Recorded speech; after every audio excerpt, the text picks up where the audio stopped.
Store and More. Visit us online at homestoreandmore.ie. Home Store and More. A happy home. It's back. 3 Hail Marys on Grainon Letterkenny. Friday, September 5th and Saturday 6th. Unmissable. See on grainon.com.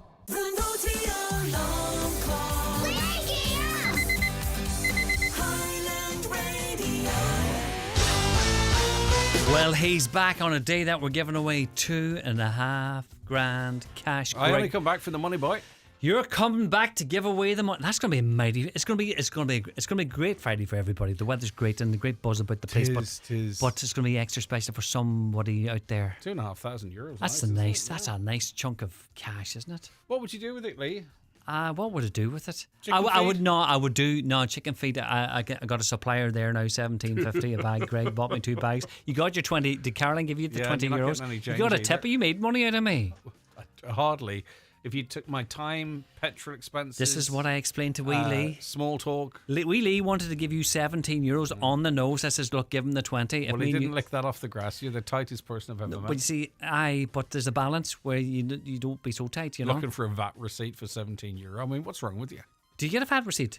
Did you ask for it? I'm not VAT registered. I was at one stage. I'm glad I'm not now. Well, sometimes you do wish you were, but anyway. I don't know anything about that at all because I'm not. VAT returns every 2 months stuck in paperwork. Forget it. It's like, unless you have somebody doing that for you, that wasn't my thing, you know. Okay, but well, come here, anyway. best luck today. Everybody that's going to be in the draw, still plenty of time. You'll be flagging it up, highlandradio.com, or you can phone the team here. And will I see you Monday? No, you're not, because I'm off next week. Because somebody can be quite secretive about this. No, I'm not very secretive about it. We bought this polytunnel probably about 4 months ago, and I promised the boys before we go back to school, we're going to erect this. It comes with about 2,000 screws, and I kid you not, it's a big leg. Well, Lee's done a good bit of the work. work. You'll only need about 1,500 of them. Yeah, well, you always normally forget on a the very screws. small project, I'll have at least 2 nuts, a washer, and 3 screws left over. Yeah, so we're going to have a go at that next week. It has to be well, done. enjoy that, Lee. I'm so looking forward to it. I wish I was help. going to Spain or somewhere like that, Portugal, staying for a week's holidays. But it's all ahead of you. It's all yeah. Another 10 years when they're rare, huh? Good luck, Lee. Good luck to you. Take care of yourself. Let's get a news update at 9 and cross over to Donald Kavanagh. Hi, Donald. Thank you, Greg. Good morning. The Fine Gael Executive Council meets in the coming days to discuss its options for a presidential nominee. It follows Mairead McGuinness's shock decision to withdraw from the race last evening on health grounds. The party's Director of Elections, Agriculture Minister Martin Hayden, says they'll be meeting to discuss their next steps. The government's promising more direct engagement with the fishing sector to explore the potential for growth. Taoiseach Simon Harris made the commitment while in Killybegs this week for a series of meetings. He said more can be done at an EU level, and that's something he wants to pursue. Mr Harris, who holds the international trade brief as part of his ministries, says he learned a lot from his Donegal visit. I was very grateful to have the opportunity to come to Killybegs and meet directly with fishing representative organisations to talk with them, talk with the processing plants. I learned a lot by listening directly to the fishing representative groups in Donegal. I've committed now to having structured, regular engagement with them, and also to seeing what more we can do to increase our presence in Brussels. I believe we need more people working for Ireland on fisheries in Brussels, putting forward the case for the Irish fishing industry and for ports like Killybegs. Police in the north are launching a new campaign aimed at raising awareness of the dangers children face online. The PSNI recorded more than 2,000 sexual offences against children in the north last year, 187 of them relating to grooming and sexual communication. Imi, not her real name, was 15 when she was targeted by now convicted online serial groomer Max Hollingsby from Lurgan in County Antrim. She's 18 now and says she wants to use her experience to help others. I never thought it would happen to me. I've always been quite a clever girl, very, very self-aware, always. But you think you're a lot smarter than you are at that age. Donald Trump says he won't let Vladimir Putin mess around with him, and the pair are meeting later in Alaska for talks about the war in Ukraine.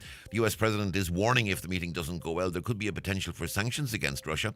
Mr. Trump described the war in Ukraine as the hardest to solve, while hinting about a give and take on land boundaries, which Ukraine is warning against.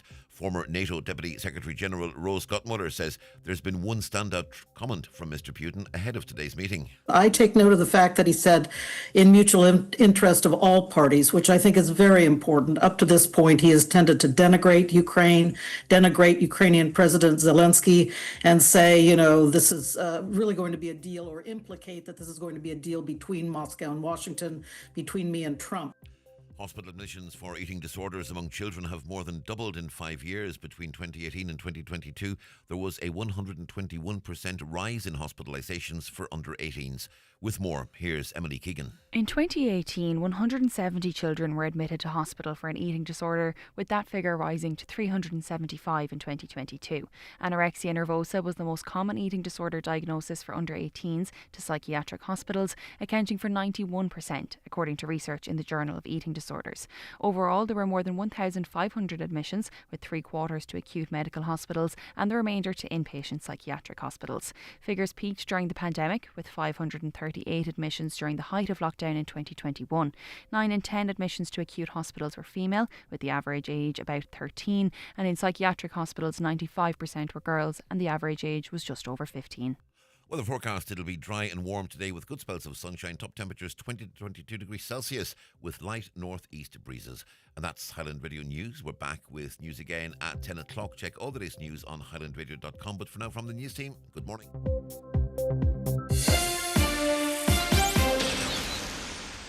The road stretches before you, but there's trouble ahead. Stationary cars. You're faced with a McDonald's side mission. Do you A, join the ever-growing queue, or B, take the next exit and treat yourself to a glorious Mackey's? Detouring to McDonald's. Start your side mission today.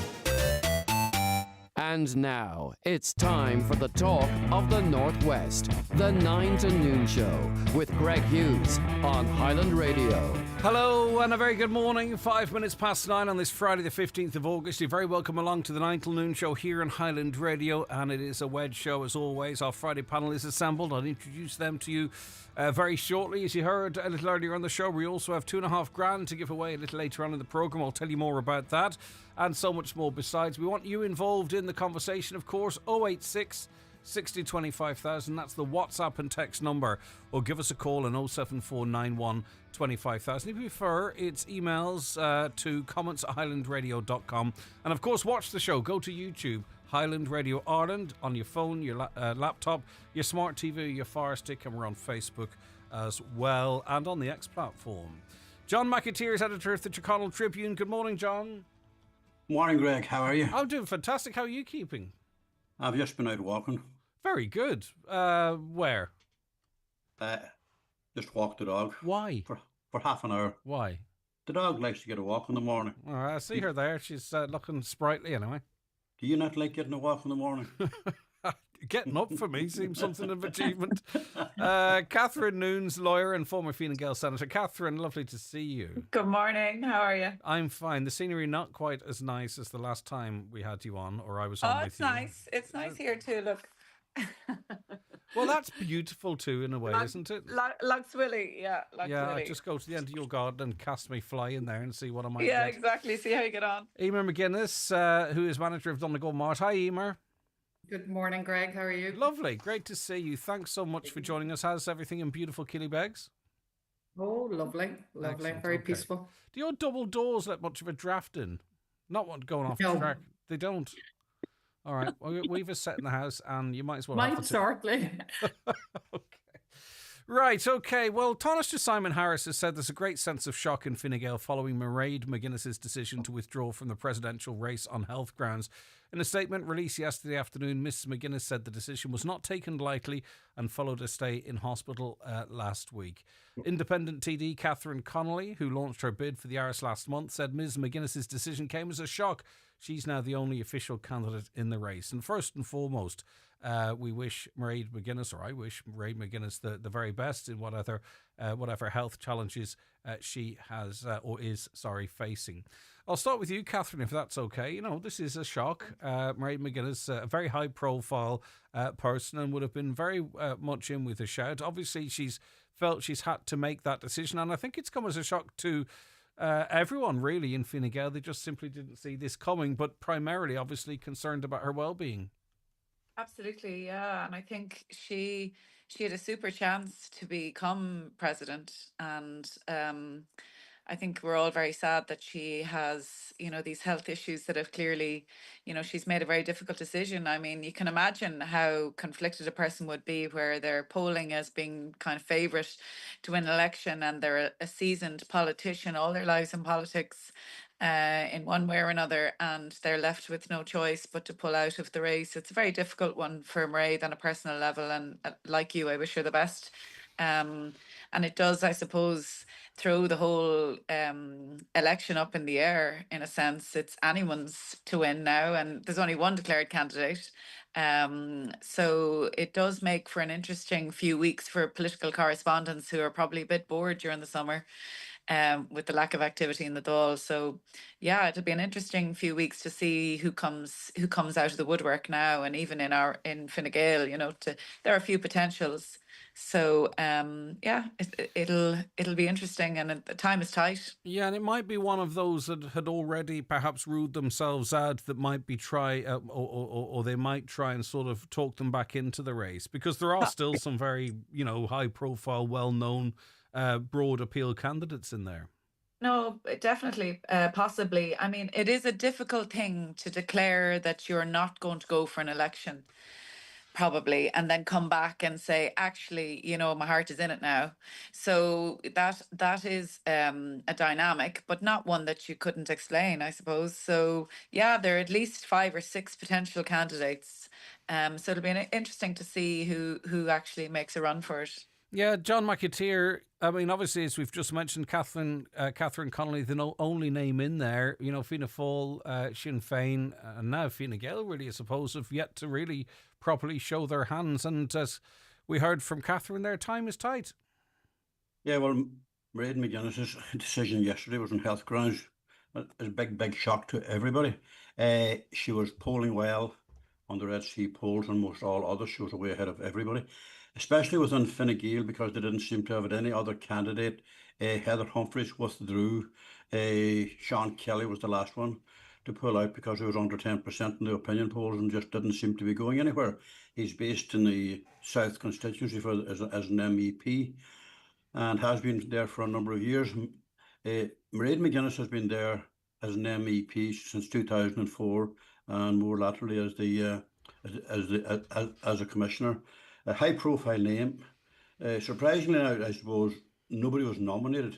The rest all withdrew, so that formal process had still to be gone through. Could that be as a mark of respect to Ms McGuinness and her popularity, and perhaps for the sad reasons that she's pulled out, maybe those that ruled themselves out before might be more interested, especially with the full weight of the party behind them, with Mairead McGuinness out of the race now? I suppose if you're not running in the opinion polls beyond 10-12%, the fact that she is pulled out, that doesn't necessarily mean that you're going to pick up all that slack. That will take some weeks to unravel. Fine Gael doesn't have an immediate obvious candidate other than Sean Kelly, who was the last one to pull out. He was he is an MEP. Who else is there? Heather Humphreys has, she withdrew her name at the time. I don't know if she'd want to come back in again. But Fine Gael have choices. And they've more choices, and I think Catherine was going to come back in there before we bring Emer in. They've more choices than Fianna Fáil or Sinn Féin, for an example. Far more. There's no candidate at all. Mary Lou McDonald has been spoken about in Sinn Féin. But that's that would be a massive gamble for that party, because if she were to fall short. Yeah, and then Fianna Fáil have no obvious candidate, and there's been kind of talk of various politicians that they could pull in. In Fine Gael, I think there's Frances Fitzgerald, Simon Coveney, Enda Kenny, Heather Humphreys, as was mentioned, and probably one or two others that aren't coming to mind. So there is a dearth of people who have what is most needed, which is household name recognition and, a pedigree in politics, and are well known. So I would say definitely there's choice there. But there can be somebody now who will come up in the next few weeks that you never thought of, that you think, God, yeah, they'd be a brilliant candidate. But it's just maybe, they've been holding back for whatever reason. And certainly Mairead not being in the fray. I mean, a lot of people were talking about Michael McDowell. Did he decide not to run because Mairead was such a good candidate? He wouldn't be one to put himself up for an election where he wouldn't have a chance of winning. So maybe he'll maybe he'll decide to run. I mean, it's literally anyone. I mean, this guy, nobody heard of him, Garrett, whatever his name is, who's a tech, or no, he's a pharma millionaire. I personally never heard I know, of him but he before. already now the scrutiny has begun on him and his companies and his background, as happens. And I wonder. And it's funny because people think, oh, politicians, you don't need to be a politician to be a presidential candidate. Oh, it's not really a political job. Sorry, it is a political job.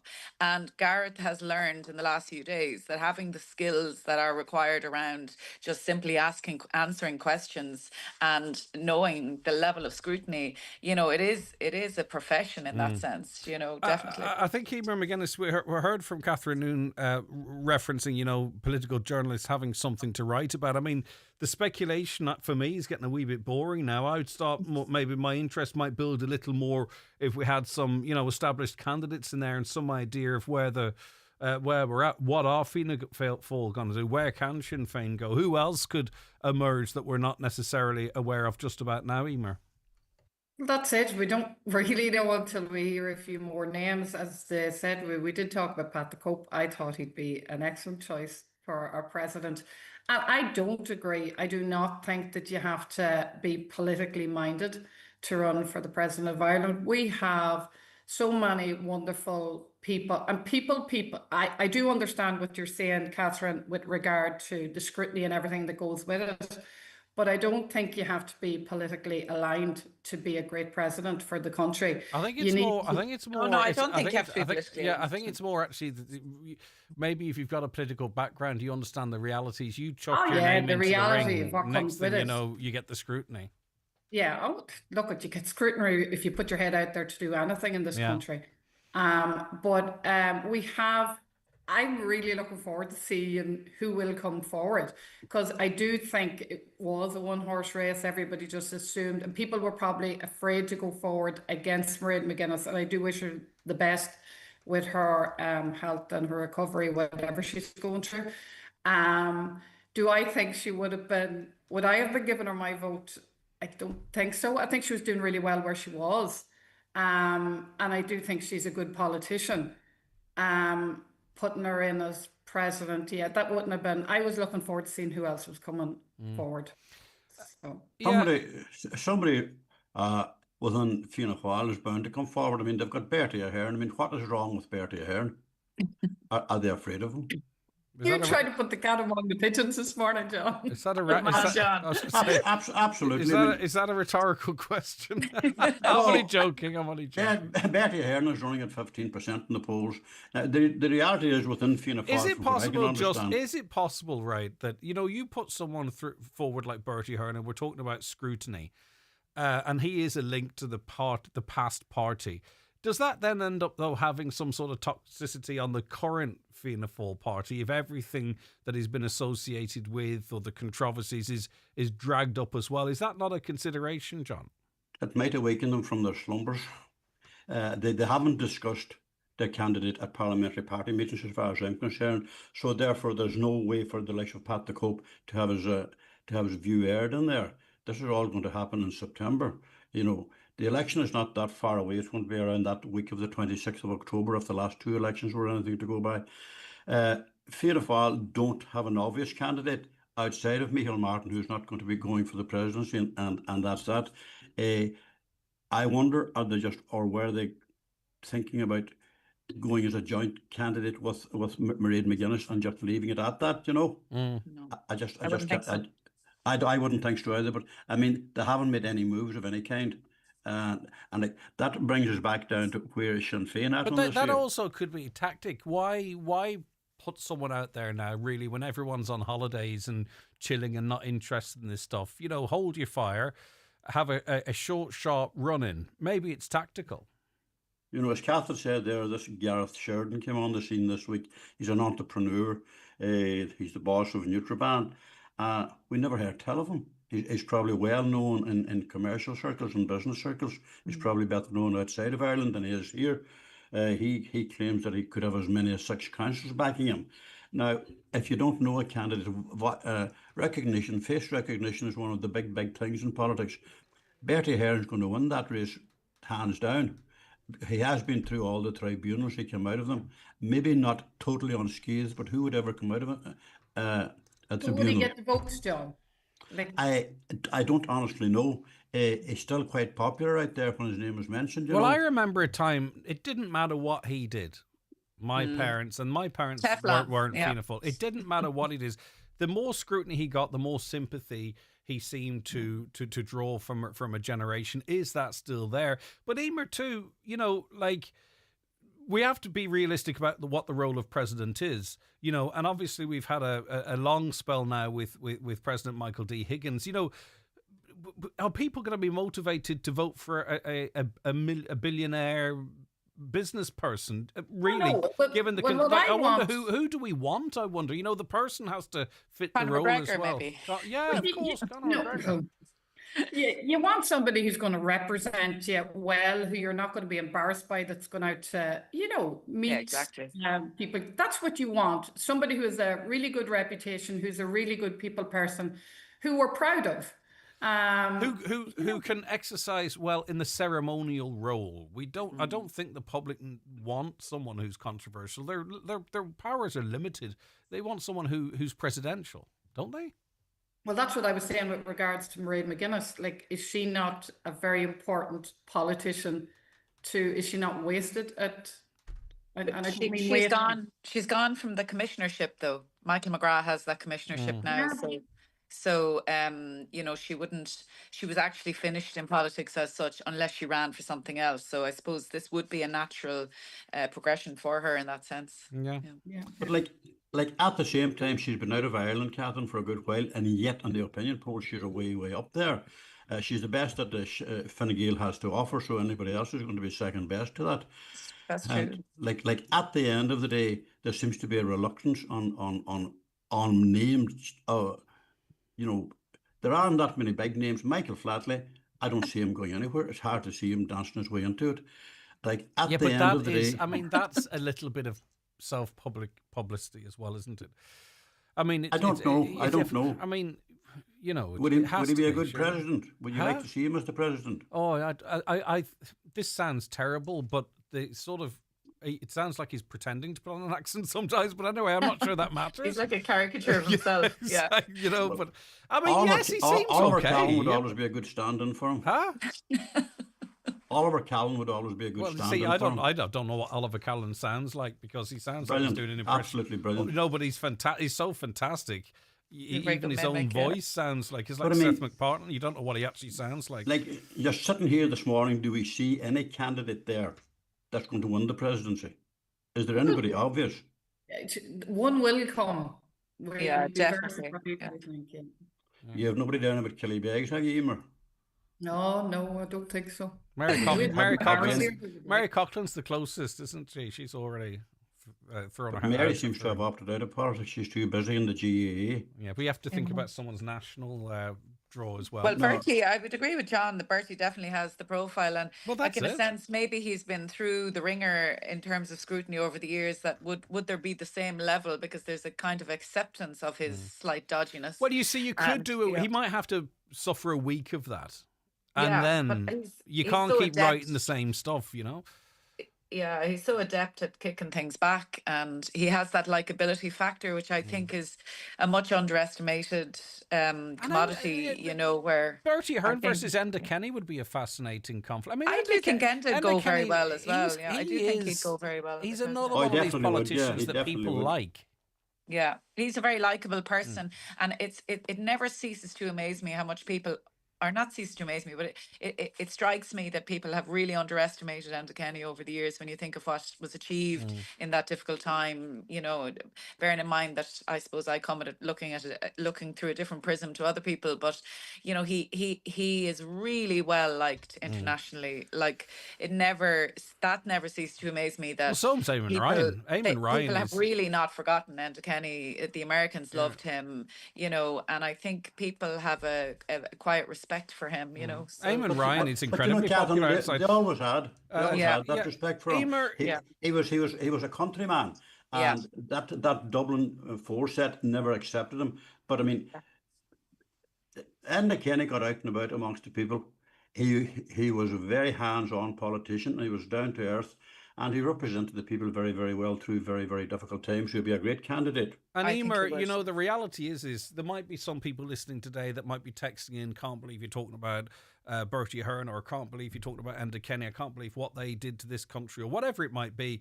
But that actually is not really how it works. What happens is the people are on the ballot paper and they make a call, they make a decision. Do you know what I mean? It's you're looking at a totally different election this time. They don't scrutinise every single element of they're just going, all right, okay, I could see Enda Kenny out shaking hands, or Bertie Ahern. As I say, they're not going to be really decision makers anymore. They're just going to be a representative of our country, a dignitary as such in meeting people. And you would be voting for somebody who you believe would do that to the best of their ability. Well, now, I would definitely also have to take in their past and their background.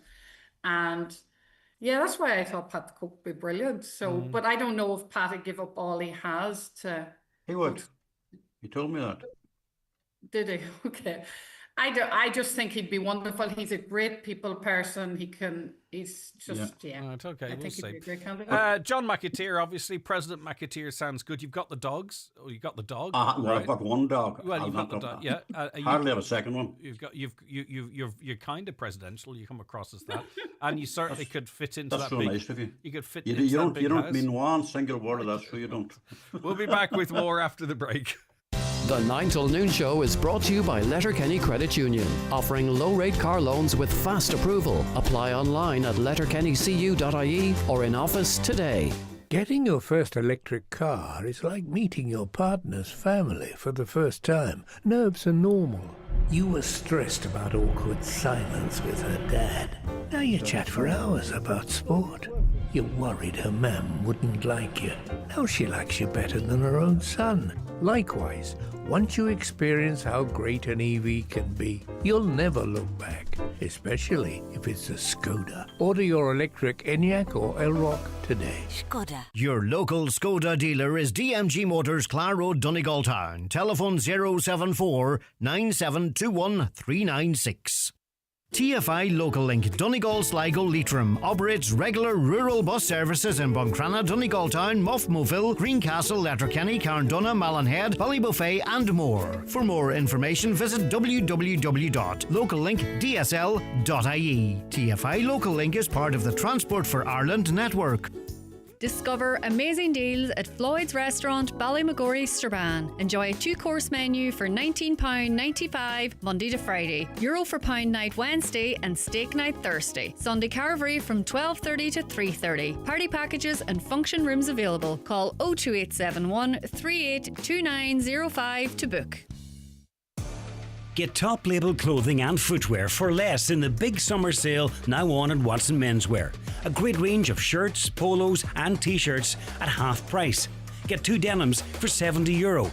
Footwear with up to 50% off, and there's 20% off brands like Penguin, Superdry, Tommy Bow and Sixth Sense. All in the big summer sale now on at Watson Menswear. Open 7 days a week on Main Street, Letterkenny and at watsonmenswear.com.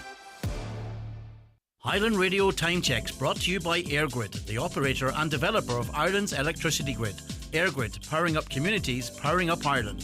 The time is? The time now is 9:27. Just a quick reminder for you that later on in this programme, I'm going to be giving away €2,500 in cash. It's part of our €20,000 Highland Radio Mega Summer Draw.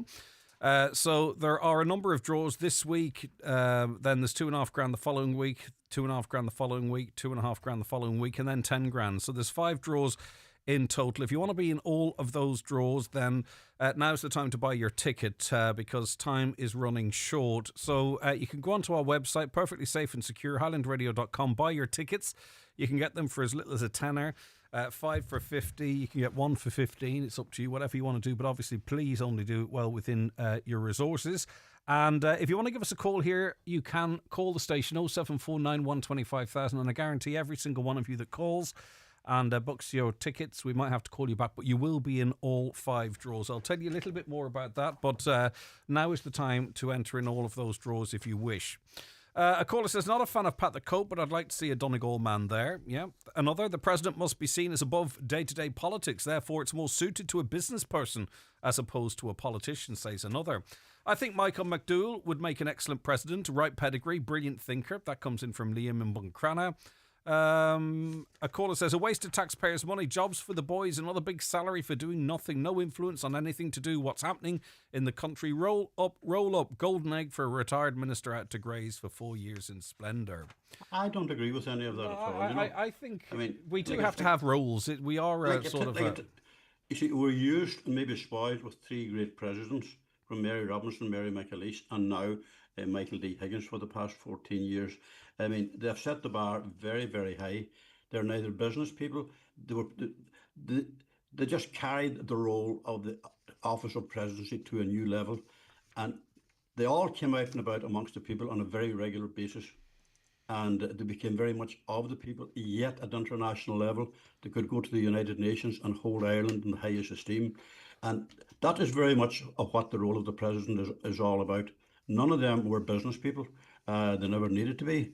And I think it was Catherine mentioned Michael McDowell there. Mm-hmm. Michael McDowell put his name out probably a bit too early. I think he was hoping that one or other of the two main parties might have approached him about that. That didn't happen. I think Fianna Fáil are probably bogged down on this one. Michael Martin has made no decision on it. He doesn't have an obvious candidate outside of Bertie Ahern, and I'm just not joking about that. I can't see where to have a candidate. I mean, there was a lot of talk that there was a possibility that Jarlath Burns of the GAA might be a candidate. He ruled that out. There was a time that I think Sinn Féin might have been interested in nominating him. I'm not too sure if that one has passed by or not, because he would be an ideal candidate, given his profile. Mm-hmm. Outside of Jarlath Burns, I don't see too many other candidates there. I don't see Conor McGregor. I just don't see so many others like that. You know, this nonsense of challenging in the High Court or the Supreme Court the validity of the Constitution insofar as confining the nomination process. That's a non-runner. That's going nowhere. All right, Eamon, just before we move on, is the system fair how one gets on the ballot paper? I know we don't necessarily want a situation, or do we, where there's 250 people listed and, you know, someone registers as, you know, SpongeBob SquarePants or whatever because it's some sort of a protest. I mean, we need... Justin the Turkey. Yeah, exactly. We need some structure to it, but should it be easier? Because it does limit really the scope for someone to come forward and try and argue their platform. Probably does, but where would it stop if you didn't have some sort of structure to it? I don't like. What about if you sort of had to get, you know, you could do an online system and you had to get 50,000 signatures or something? You know, I don't know, something like that might make it at least feel more accessible. I do think it is accessible enough. I don't see a problem. I think if you will get the votes and you will get the backing if you're a possible or a suitable candidate, I do believe. As regards Conor McGregor, I can't even imagine anyone voting for him. He is so unsuitable. I get angry when I hear about him. But I do think every other possible good, suitable candidate that would go forward would get the backing. So, I don't see an issue with the system. All right, moving on now. And Roland Keating has used his profile to call for stronger penalties for those convicted of fatal road traffic offences. Very sadly, his brother Kieran, who's 57, was travelling with his wife to see their son play a soccer match when he was killed in July 23 after his vehicle collided with a car driven by a Dean Hart, 22, in County Mayo. Hart from Westmeath was given a 17-month suspended sentence at Castlebar Circuit Court, Mayo, in February after he pleaded guilty to careless driving causing death. Now, many families in our region can sadly relate very closely to this issue. I'll stay with you, Emer. Is it now time to look at sentencing? I know it's a complex issue and we might lean on Catherine's legal expertise as well in this conversation, because maybe it's not quite as simple as it might seem, but it seems a very low sentence for such a serious crime, 17 months, or a serious issue. This is probably sensitive for me because I lost my sister to a hit and run accident. I wasn't aware of that, Emer. I genuinely wasn't aware of that. My apologies and sympathies. And speak as much or as little as you wish in that context. Yeah, no, I don't. How do I look at it? I suppose it depends. It's not going to bring her back, whatever sentence. Like the young lad that hit my sister, he was drunk. He left the scene. I suppose he got a sentence. He got 4 years. His family did approach my parents a year or two into his or after, after he was doing his time, to see would they write a letter or maybe help get him out. My parents did not object. I suppose it depends on how you. Like, he was so sorry for what he did. He was young. I often think it depends on the circumstances. It's not going to bring them back. Is it going to stop young ones going out and speeding? And I don't think so. The length of the sentence, I think more talking and more advertisement of the effects it can have on families is possibly the way to stop it happening. But I don't know. Yeah, I'm caught up on that one. Yeah, so I suppose it comes down to can we make a direct correlation between tougher sentencing and less of these instances? I don't think so. I really do believe that them horrible advertisements that we see on the television, they do sit in. There should probably be more and more than when you're driving in the car. They should be on the radio frequently to remind you. I don't know if the sentencing is going to, lessen our deaths on the road, but and I do understand when more than most, like when you lose somebody, but I don't know if that bitterness of putting them away for 10 years is going to make me feel any better about it. It's a remarkable insight, and it goes to show how sort of subjective these things are, Emer. Catherine, what's your view, Catherine Noon? Well, just to say, Emer, I'm so sorry that you went through that. That's really just so tough, and I think you're amazing. The things you've said there, that it shows a massive amount of empathy, from you as a person, and just I suppose to say that in that case, the Keating case, there was some suggestion that the driver had been texting, and I do think that, it's a massive issue now. Whatever about alcohol. Alcohol is the obvious one, and drugs, also obviously. But it's the pervasive use of the mobile phone that I think has really caused a lot of, more minor and major incidents on the road. And I do think that there is a massive awareness and cultural issue around how we're driving now, and I think our ability to drive, or the way we drive, has deteriorated since COVID, and that's been proven.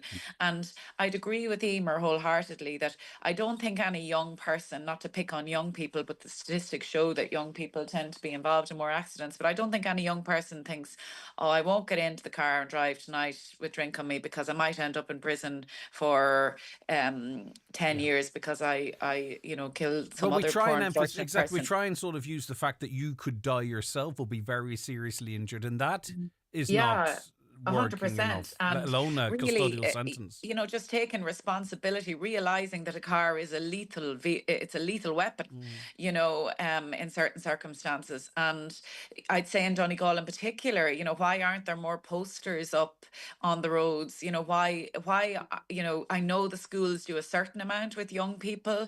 I'm not aware exactly of how much, but it certainly would be a captive audience for, the likes of the videos, or maybe an enhanced version of the videos or the advertisements that go out on television.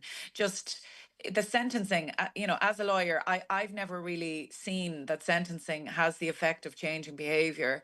And I'd agree with you that is the salient point, Greg, that really it comes back to that point. And I don't think that tougher sentencing, and I think the judges have to take into account the circumstances. And Emer spoke to the circumstances of any given situation. I mean, that lad who unfortunately killed Kieran Keating, he wasn't drunk. It didn't appear that he was, recklessly going into a car, in circumstances where he shouldn't have been. Was he texting? That was disputed. So it did seem more careless than intentionally dangerous. And you can see as a lawyer how the judge might have come to that conclusion. But for the family, it doesn't reduce the fact that it feels like too little, because they've lost their brother, their father, their son. But as we've already heard, for every family, and this is, the law would have to reflect, I suppose, what the majority might want. For every family, they may not get comfort in him being taken from his own family for 10 years either. Some might say throw away the key, others might say, right, well, let's rehab. The thing that frustrates me a little though, Catherine, is we have technology. So we could have a system on mobile phones.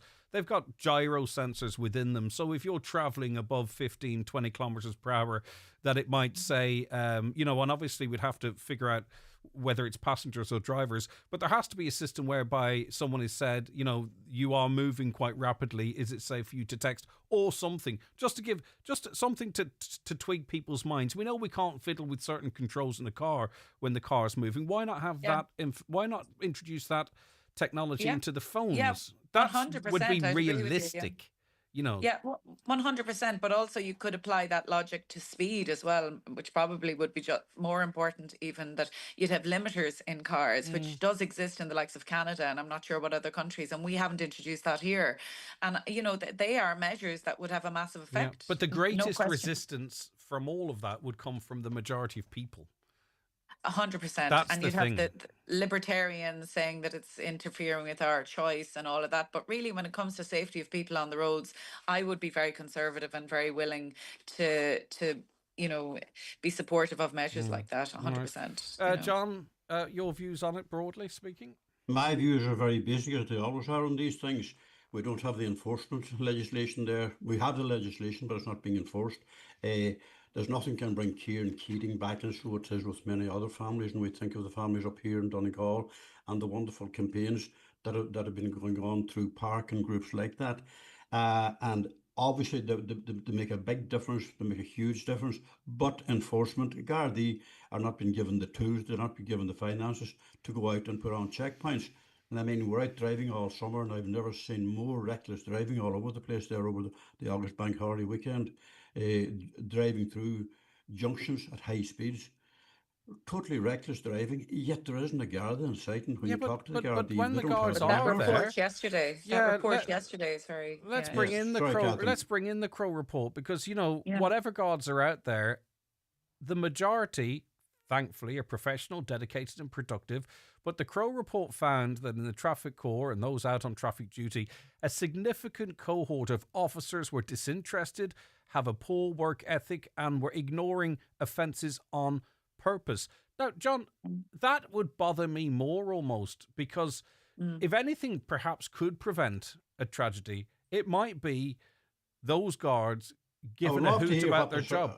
I would love to hear what the circumstances are that has brought that report forward, because I don't think there are Garda numbers there to have any meaningful enforcement. I can see it all around me here in this Mulford area, and we'll just mention the fact that the Mulford Garda district doesn't exist any longer. We belong to Inishowen, we belong to Letterkenny. Well, can I take it out of Donegal? Can I say it's possible that they're supposed to be, say, in Mayo, out there, going around, using the number plate recognition software, stopping people, keeping an eye out for seatbelt wearing, keeping an eye out for speeding, but some of them actually aren't doing it because they don't care?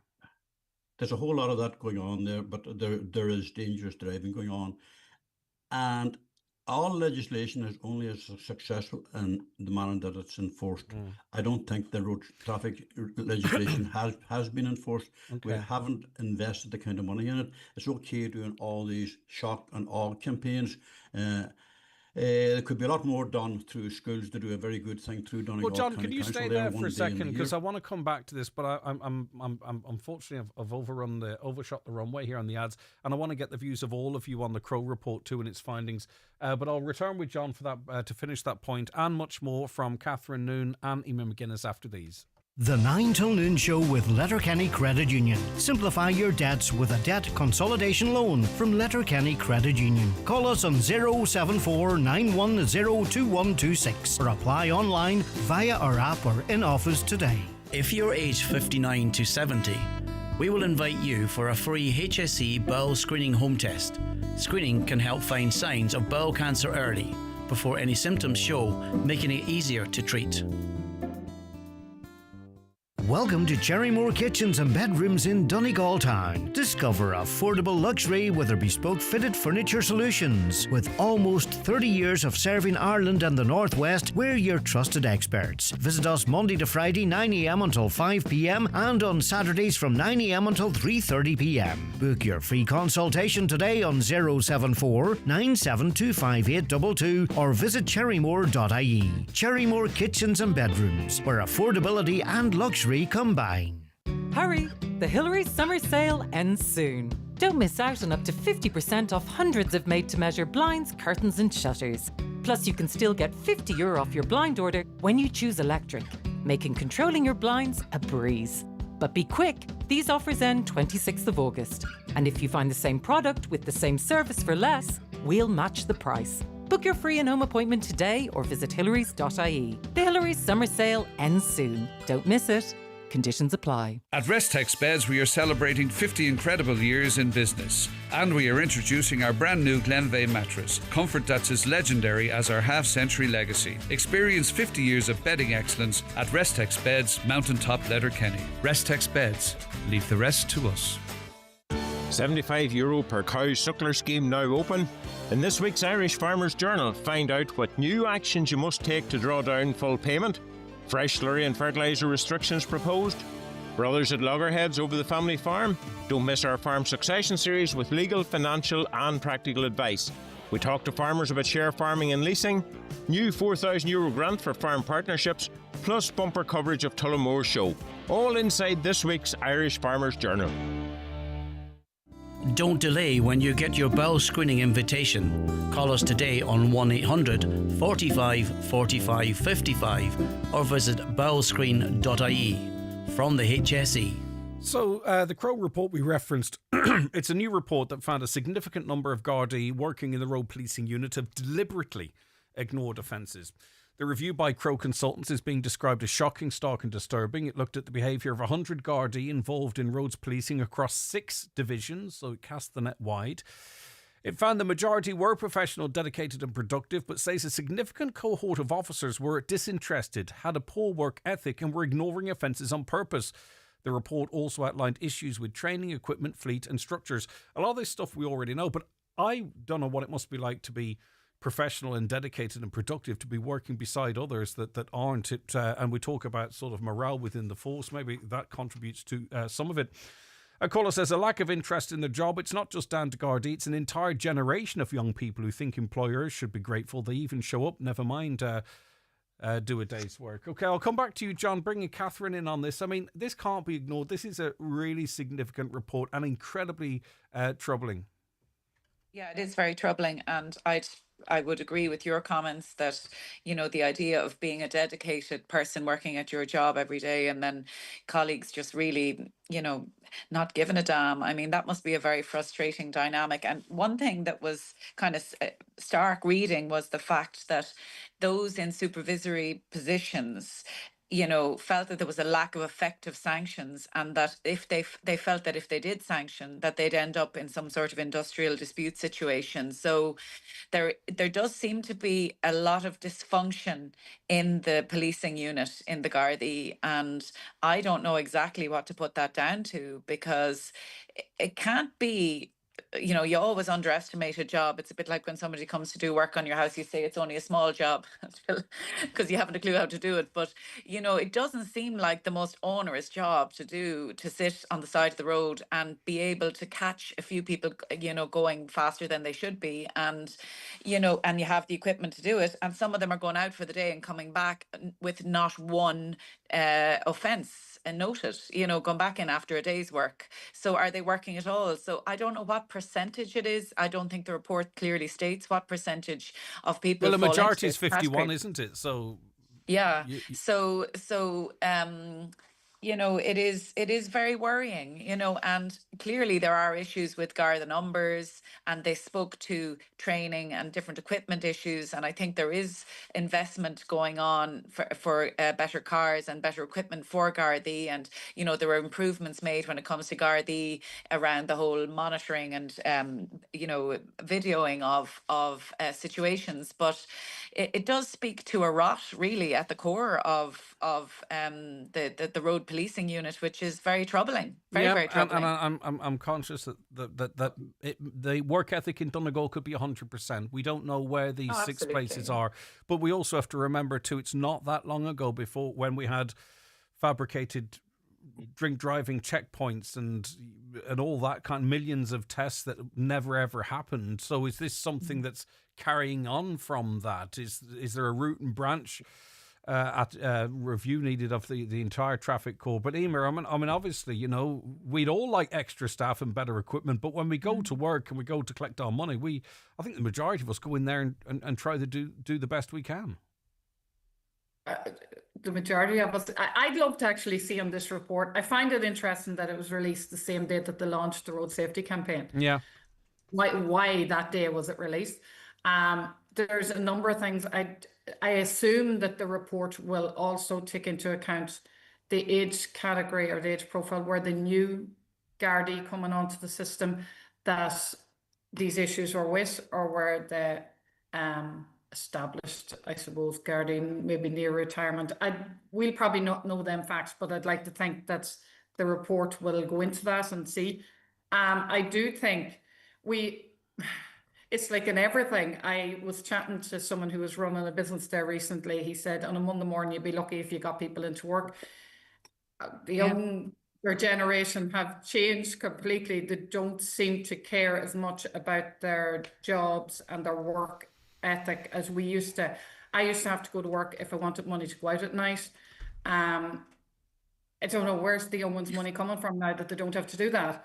Yeah, but if you're a guard based in Santry or wherever you might be, Balbriggan, you know, your wages aren't even matching what you need to live. Is that part of it as well? Yeah, you know, but I don't know if it's that is the role that they took on. That is the job that they took on to do.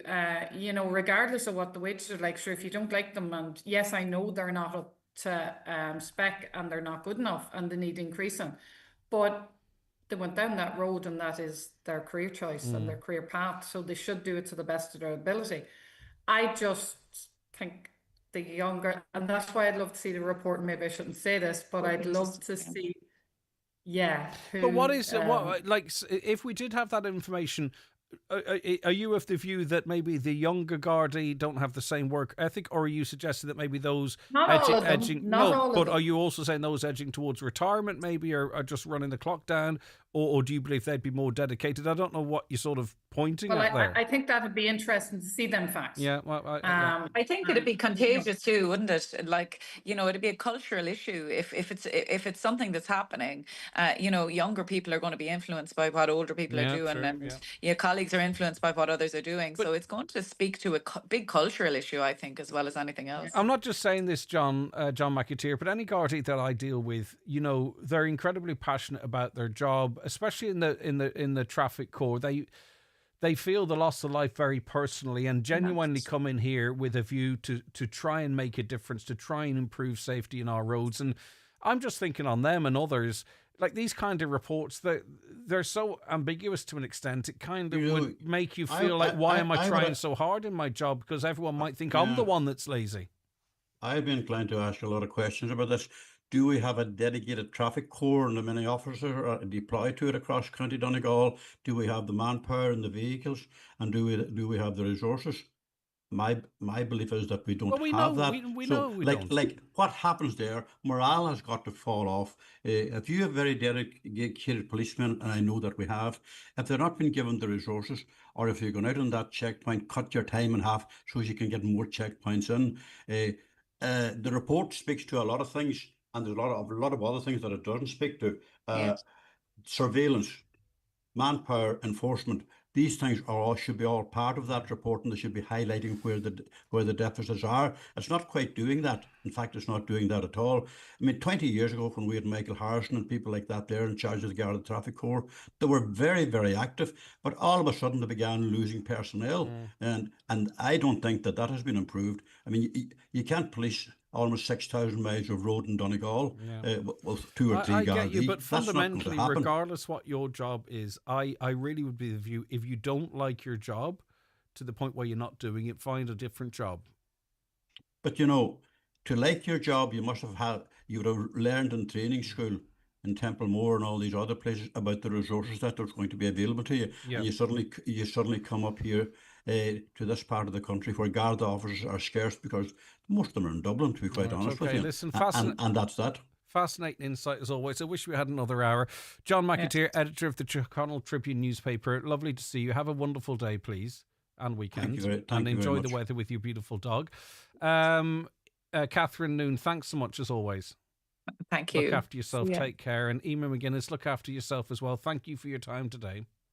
Thanks, Greg. All right, Bye-bye. bye-bye. Okay, that was the Friday panel. And hundreds of you texting in, really appreciate it. I'll get to some of those. And the weather. Well, we'll probably only have time for the weather, and it's a goodie after these messages. The 9 till noon show is brought to you by Letterkenny Credit Union. Digital loans now available. Apply online or via our app today and get your loan transferred directly to your current account. Step into National Heritage Week. Uncover the past, explore the present, and connect with your community. From city streets to forest trails, discover the places, stories, and people that shape who we are. Taking place from the 16th to the 24th of August, find events at heritageweek.ie. National Heritage Week is a programme of the Heritage Council supported by the local authorities' heritage networks and the Department of Housing, Local Government and Heritage. We're serving up summer at Dunnes Stores with a picnic spread to impress. Feast on 3 for 2 party food like delicious cured meats and tear and share bread with camembert. Or our 2 for €4 picnic salad range like spinach and ricotta tortellini pasta salad or flaky pork and pancetta sausage rolls. And try our new dessert pots, any 2 for €3.50. Plus, you can save at the till with a 10 or 50 grocery voucher. Dunnes Stores, always better value. Terms and conditions apply. Voucher can be used on next grocery shop of €50 or more. Transform your living room with a luxurious, bespoke feature wall from Spratt Fireplaces, Newmills, Letterkenny. Our complete installations include built-in storage, electric fires, floating shelves, and stunning finishes in stone, porcelain, or marble. Each feature wall is designed and built in-house by our expert carpentry and stone masonry teams. No fuss, just flawless feature walls. Call 074 91 24144 or visit spratfireplaces.ie. Spratt Fireplaces, experts in heating, design, and detail. It's the 2025 World Chip Sizzle Freestyle Contest, and Charlie's Chips are in the lead again. They're coming up to the finishing pan, and Charlie's Chips are the 2025 World Champions. Sourced locally, hand-cut and freshly cooked. Served with mouth-watering burgers, fresh battered fish, or delicious chicken. Open Tuesday to Saturday 12 to 8, and every Friday for breakfast from 9. Take away or sit in. When the hunger hits, pull into Charlie's on Pierce Road, Letterkenny. Highland Radio weather updates with McElhinney's. Get back to school sorted with all the essentials from school jumpers to shoes. Visit our kidswear department in store or shop online at mcelhenneys.com today. Now, dry, warm with good spells of sunshine, temperatures 22 to 26 degrees. Whilst you listen to the news and obituary notices, get your tickets now. We've got €2,500 to give away. It's one of 5 draws, the last draw being for €10,000. To be in all 5 draws, you're going to have to buy your tickets within the next hour. You can get them for a tenner, 5 for a tenner, 1 for 15.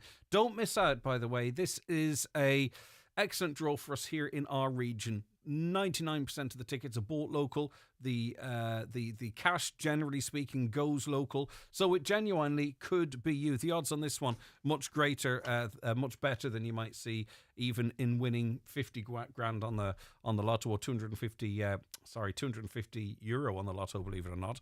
Right, so get in touch with us right now. Highlandradio.com, safe and secure. Give us a call on 07491 25000. Anyone who's looking for a ticket will get you a ticket. Give us a call. The 9 till noon show is brought to you by Letterkenny Credit Union, with monster loans available up to €60,000 for all occasions. Visit letterkennycu.ie. Get the job done with the right equipment delivered direct from Watson Hire in Letterkenny. Free delivery on all equipment has been extended to the Finn Valley area, including Ballybuffet, Stranorlar, Castlefin and Killygordon. With great daily and weekend deals available, call Watson Hire, Lisnen and Letterkenny on 9167777. See Facebook or visit watsonhire.ie. My Future Fund, the new auto-enrollment retirement savings scheme, is coming. You pay in, your employer pays in, and the state tops it up. It all adds up to a great way to save for your future and something to look forward to. For more information, visit gov.ie/auto-enrollment. Brought to you by the Government of Ireland. Ready for a giant summer adventure at unmissable value? It's just a small step away in Northern Ireland. Blast off with family deals at the Armagh Planetarium. Early riser offers at the iconic Titanic Belfast. Dive into history at Ulster Folk Museum.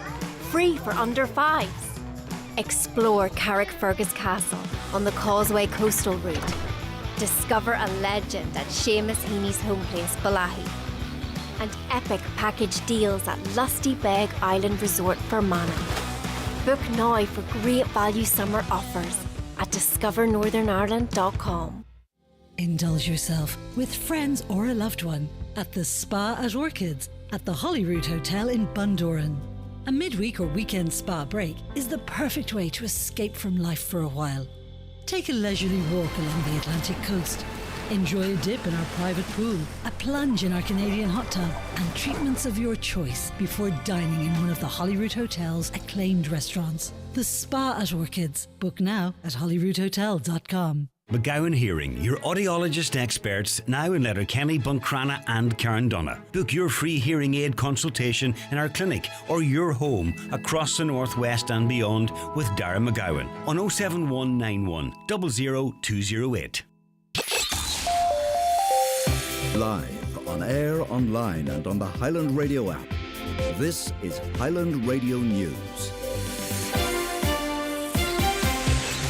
Good morning, it's 10 o'clock. Donald Kavanagh at the news desk. The Fine Gael Executive Council will meet in the coming days to discuss its options for a presidential nominee. It follows Mairead McGuinness's shock decision last evening to withdraw from the race on health grounds. The party's Director of Elections, Agriculture Minister Martin Hayden, says they'll meet to discuss the next steps. Well, on today's 9 till noon show, former Fine Gael Senator Catherine Noone suggested to Greg Hughes that former Taoiseach Enda Kenny might be a good option. It strikes me that people have really underestimated Enda Kenny over the years when you think of what was achieved in that difficult time, you know, bearing in mind that I suppose I come at it looking through a different prism to other people, but, you know, he is really well liked internationally. Like, that never ceased to amaze me, that people have really not forgotten Enda Kenny. The Americans loved him, you know, and I think people have a quiet respect for him. The government is promising more direct engagement with the fishing industry to explore the potential for growth. Taoiseach Simon Harris made the commitment while in Killybegs this week for a series of meetings. He said more can be done at an EU level, and that's something he wants to pursue. Mr. Harris, who holds the international trade brief as part of his ministries, says he learned a lot from the visit. I was very grateful to have the opportunity to come to Killybegs and meet directly with fishing representative organisations, to talk with them, talk with the processing plants. I learned a lot by listening directly to the fishing representative groups in Donegal. I've committed now to having structured, regular engagement with them, and also to seeing what more we can do to increase our presence in Brussels. I believe we need more people working for Ireland on fisheries in Brussels, putting forward the case for the Irish fishing industry and for ports like Killybegs. A number of cars have been burned out in Carrigans. Gardaí have confirmed they responded to reports of a fire shortly before 5 yesterday morning. A number of vehicles were found to be damaged. Gardaí say their inquiries are ongoing. Police in the North are launching a new campaign aimed at raising awareness of the dangers children face online. The PSNI recorded more than 2,000 sexual offences against children in Northern Ireland last year, 187 of them relating to grooming and sexual communication. Imi, not her real name, was 15 when she was targeted by the now convicted online serial groomer Max Hollingsby from Lurgan in County Antrim. She's 18 now and says she wants to use her experience to help others. I never thought it would happen to me. I've always been quite a clever girl, very, very self-aware always. But you think you're a lot smarter than you are at that age. Ishgaren says it's dealing with a burst water main in the Lagan Valley as a result. They say there may be supply disruptions at Ballyholy, Schliefbach, Durable, Caldana and surrounding areas. Works are scheduled to take place until 4 o'clock this afternoon. Repairs to a burst water main in Lifford may cause disruptions to Croghan Heights and surrounding areas, with works scheduled to take place until 3 today, and repair works to a burst main affecting supplies at Fanahans, Inver and surrounding areas may cause disruptions. Those works set to take place until 3 o'clock today. Ukraine says it's attacked a ship loaded with weapons from Iran in a Russian port. It comes on the day that US President Donald Trump and Russian President Vladimir Putin prepare to hold talks in Alaska, their first face-to-face meeting since 2019. The US President insists his Russian counterpart is ready to negotiate. Alaska's Governor Mike Dunleavy believes this is an important step on the path to peace in Ukraine. I think this is an opportunity for the president and he to sit down face-to-face, as the president would say. And the president is going to ascertain really quickly in a face-to-face meeting whether he's serious or not for peace. And so we'll find out. But again, it's difficult to solve these wars unless you have a discussion with the participants. And hospital admissions for eating disorders among children have more than doubled in 5 years. Between 2018 and 2022, there was a 121% rise in hospitalisations for under-18s. Emily Keegan has the details. In 2018, 170 children were admitted to hospital for an eating disorder, with that figure rising to 375 in 2022. Anorexia nervosa was the most common eating disorder diagnosis for under-18s to psychiatric hospitals, accounting for 91%, according to research in the Journal of Eating Disorders. Overall, there were more than 1,500 admissions, with 3/4 to acute medical hospitals and the remainder to inpatient psychiatric hospitals. Figures peaked during the pandemic, with 538 admissions during the height of lockdown in 2021. 9 in 10 admissions to acute hospitals were female, with the average age about 13, and in psychiatric hospitals 95% were girls and the average age was just over 15. Largely dry and warm today with good spells of sunshine. Top temperatures this afternoon 20 to 22 degrees Celsius with light northeast breezes. And that's Highland Radio News for now. We're back with news headlines at 11. In the interim, of course, check all the day's news on our website, highlandradio.com. But for now, from the news team, good morning. The obituary notices for this Friday morning, the 15th of August. The death has taken place in London, UK, of Christopher McGee, Ardsbeg, Gorthahork. Christopher's remains will repose at the family home in Gorthahork from 5 o'clock this evening, with rosary at 8. House private, please, to family and friends. Funeral mass will take place in Chockfubble, Crease 3, Gorthahork at 11 o'clock on Sunday morning, followed by interment in the adjacent cemetery. The funeral mass can be viewed on Kieran Rorty, Funeral Director's Facebook page, and on the church webcam. The death has taken place at his home of Patrick Michael Gallen, Main Street, Clonmany. His remains will repose at his home from 2 o'clock until 10 o'clock this evening, and again tomorrow from 12 midday until 10 o'clock. Funeral from there on Sunday afternoon at 2:15, going to St Mary's Church, Clonmany for Requiem Mass at 2:30, with burial afterwards in the new cemetery. House private, please, on the morning of the funeral. Family flowers only, please. Donations in lieu of desire to Friends of Inishowen Hospice, care of any family member, or Comiskey Funeral Directors. The funeral mass can be viewed on churchservices.tv. The death has taken place of Kathleen Hurrell, formerly of Tulnaree, Carndonagh. Funeral arrangements will be confirmed later. The death has occurred in Edmonds, Seattle, USA, of Lillian Holmes, née Melly, formerly of the Hill Killybegs. Requiem Mass in the Church of St Mary of the Visitation, Killybegs, on Thursday evening, August 21st next at 7 o'clock. The Mass will be streamed on mcn.live. The death has taken place of Margaret Crofton, née Gallagher, Maher Cloher, Gwyddor. Her remains will repose at Rorty's Funeral Home, Derrybeg, this evening from 5:30 until 7:30. Removal afterwards to Sacred Heart Church, Dunlewy, to repose overnight. Funeral Mass tomorrow morning at 11 with interment afterwards in Maharegallen Cemetery. The death has taken place of Michael Lochry, Drumhalla, Rathmullen, reposing at his home from 1 o'clock until 10 o'clock today. Requiem Mass tomorrow morning at 11 in St Catherine's Church, Auchterlin, with burial afterwards in Rathmullen Cemetery. A shuttle bus will be provided from the car park at St Catherine's Church, Auchterlin, for those attending the wake. The death has taken place of Patrick Crudden, 6 St Eugene Street, Newton Stewart. Funeral from his late residence this morning at 20 to 12 for Requiem Mass at St Mary's Oratory, Main Street, Newton Stewart at 12 noon, followed by burial in Glennock Cemetery. Family flowers only, please. The death has occurred of Siobhan McBrearty, Churchtown, Kilcar, reposing at the family home from 12 noon today until Rosary at 9. A shuttle bus will be in operation from the Ashland car park during the wake. Funeral Mass tomorrow morning at 11 in St Cartha's Church, Kilcar, followed by burial in the local cemetery. House strictly private, please, before the funeral tomorrow. Family flowers only, please. Donations in lieu if desired to Carrick Day Centre, care of any family member or McShane Funeral Directors. The funeral mass can be viewed on mcn.live. And the death has occurred of Sheila Cunningham, Riverdale Heights, Killybegs. Removal from her residence this morning at 10:30, going to St Mary of the Visitation Church, Killybegs, for 11 o'clock funeral mass. Burial afterwards in the local cemetery. The mass will be streamed on mcn.live.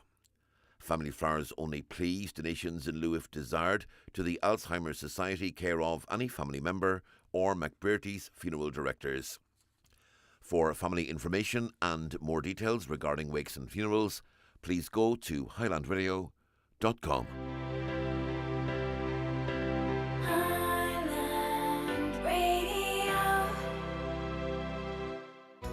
It's back to school. Want to save big time on dinners?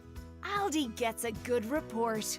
There's so much to choose from, like Irish diced chicken pieces for $3.69, wholemeal tortilla wraps for $1.35, and a fajita spice mix for just 65 cents. Great value. In any language. Good food, good mood. From Aldi. While stocks last. Okay, just to mention this one more time, well, probably the second from last time, our Mega Summer Draw is taking place today, the first one, and it's just really important. None of you who want to enter miss out. So every Friday from today to the 5th of September, we're going to give away €2,500 in cash. And on Friday the 5th of September, on this programme, we're going to draw a ticket with one lucky person winning €10,000. So you can get your tickets for as little as a tenner. So you can buy 5 for a tenner. That's if you want to do it yourself, but please only if you can afford it, or group in with family and put different names on them. That's perfectly fine too. Or you can just chance your arm and buy one ticket for 15 quid. And as I said earlier on, and this is important, it's a great wee draw for us here in the local area because the odds are really good. Like, if you think we spend so much money, and this is a by the by, I'm not trying to drive traffic to the draw, but if you think we buy the lotto all the time, in the last draw, to win €25 on the lotto, it was match 4 plus the bonus. Match 4 plus the bonus. Only 44 people in the entire country won 25 quid each, right? Do you know what the odds of winning that? 1 in 18,000. Can you imagine? So 1 in 18,000 is your chance to win 25 quid on the lotto. Absolutely amazing. I didn't know that. I can tell you right now, I don't know the exact figures, but your odds of winning $2,500 are greater, much less than 1 in 18,000. Let me put it to you like that. So you've got 5 draws. You can be in all 5 draws. Buy your ticket today and then just chill. And the reason I'm mentioning it again now is because we're getting some, if you call in, we can process that for you, but we're having to call some of you back. But I want to make sure every single person that wants to be in this gets the call back. So $2,500 today, $2,500 next week, $2,500 the week after, $2,500 the week after that, and then 10,000 on that same day. Get your ticket today. You're in all 5 draws, and then you can just sit back and see if your ticket's drawn. The website's perfectly safe and secure, by the way. Highlandradio.com, but you can give us a call here and we'll help you out. 07491 25000, 07491 25000. We've got a team here who will help you if need be. The team on site here, double duties. And also, if you want to call in, we can sort you out. But the draw's going to be about 11:30. But to make absolutely certain everybody's in, we're going to have to close the line a little bit before that. So if you're interested, get involved now. If you're not interested, don't worry, I'm not going to keep talking about it, but we'll have Sean in and a bit of fun a little later on as we make that draw. A big thanks once again to John McAteer, editor of the Tyrconnell Tribune newspaper, Emer McGuinness, manager of the Donegal Martin, Catherine Noon, lawyer and former Fine Gael senator. Brilliant guests as always. Loved having them on the show, and they've certainly sparked the conversation with you, and it's great to see so many of you texting in, and I really do appreciate it. A caller says an elderly man from Falcarra says that back in his day when 15, 16 and 17 year olds were taking cars, there was speed limited, so they couldn't go above 45 miles an hour, especially on main roads. Is that if we're serious about road safety, we are going to have to start employing technology. Look, fines are all right. Penalty points, they do a job. Scary adverts, again, eventually I think people get a little bit desensitized to them. I mean, if we are serious, is it about technology? Is it limiting cars' speed? So that why should you really need to go over 100 kilometers per hour? I know sometimes a car's doing 90 and you want to get past them and you could get into bother being stuck at 100, right? Or whatever. I know there's arguments against it. When you are travelling, your phone knows you're travelling. A system could be put in place whereby if you get a message, you can't send a message out until the car's reached no speed at all. Now, I understand there could be kids in the back messaging, and that's a problem. Maybe it's just a pop-up that says, are you sure you aren't driving and it's safe to text? But we won't go for that because it inconveniences us and we don't like it. So how serious are we about stopping the carnage on our roads? A huge amount of people on our roads have died as passengers. It's not passengers, sorry, passengers as well, but foot traffic, walkers, joggers, runners, people on bikes, people on scooters. They make up a big proportion of those losing their lives. Look at the last couple of years. Drew Harris did a fantastic job of cleaning up the Gardaí, but the rank and file were against him, and this made his job more difficult. Letting offences slide because they know someone, spending at the Garda College, the list goes on and on. Another caller says the reality is it's more about the lack of Garda cars in the county than the lack of professionals in the job. Again, it might not be those in this county that that's talking about. It isn't kind of an unfair report because it potentially tarnishes all Gardaí when the majority we know are doing their job well. And this is not someone saying to an inspector, now these people were in the cars with them or on duty with them, right? This isn't an anonymous report that was filled out online, but these people are choosing not to track down offences. It's not because they don't have a car. That's a different problem altogether. But these are people that are out and about in cars. Another caller says, I think that anybody who kills someone on the roads, they should be banned from driving for life. That is actually banned from driving for life, yeah. Another, the answer to road deaths in Donegal is a multifaceted approach involving a combination of enforcement, education and engineering. We are lacking that. Engineering is a critical one in there, I really do think that sometimes we don't factor that in enough. How maybe the road layouts, the road surface may have contributed to something or other. Another caller believes enforcement is the answer, and the latest Garda report proves we're paying the Gardaí to sit in their cars. People across this province, the 9-county province of Ulster, are quite grateful to Bertie Ahern for his part in the peace process and the Good Friday Agreement. I'm from St Johnstone, a wee border village, and I can assure you all that I always will be quite grateful to Bertie for that. In addition, Bertie is trusted and quite well liked by leading unionist politicians, which would be very useful as regards the All-Ireland aspect of the presidency. Sean in St Johnstone. Yeah, Sean, it's your view, and there's a lot of people. Sometimes we presume the loudest voices are the majority. It's not always the case. There probably is a great deal of respect there for Bertie Ahern. Greg, people should never forget that Bertie O'Kenny and Kenny, so that's Bertie Ahern and Kenny, what they've done to our country. They looked after themselves before the people. Now, people looking to put them back in the spotlight, like a reward, as Christy Moore, quote, "We are a nation of gob poops. Take a good look at ourselves." Yeah, but we forget. We do forget. Artie, you've done a great job, I suppose you could say, in rehabilitating Bertie Ahern. He was in the wild for quite some time and then started popping up on shows and then became a commentator on certain matters. So that's all part of the rehabilitation. But look, we've had politicians not too far from here that were the worst in town. The worst in town. And then a year later or 2 years later, they might be cheered at a demonstration, for an example. I'm not saying they're the worst in town in reality. I'm on about being perceived as such. And then a year later, trumpeted as amazing at a demonstration or something. So, the public have a short memory span. Another, what are you chatting about? We had 3 great presidents. What a load of rubbish. Totally agree. Jobs for the boys and girls. Don't see any difference in Conor McGregor or the rest of the bull poopers. A lot of you swearing in your text today. I have to be on my guard not to let one slip, especially having been off for 4 days. Michael D will be well remembered for legalising abortion into law. Again, I get where you're coming from, really overstating the role of president. And I do know, especially when people are sort of trying to argue the case for, anti-establishment candidates, for an example, that the whole role of the president is overstated and what really they're capable of doing. And yes, they sign into law things on Christmas Eve and blah, blah, blah, but they have to. Their role is very, very limited. They go out and shake hands with the players at the All-Ireland. They welcome Macron into Dublin. They head up to Belfast and shake a few hands. There's no point trying to make out it's a role greater than that.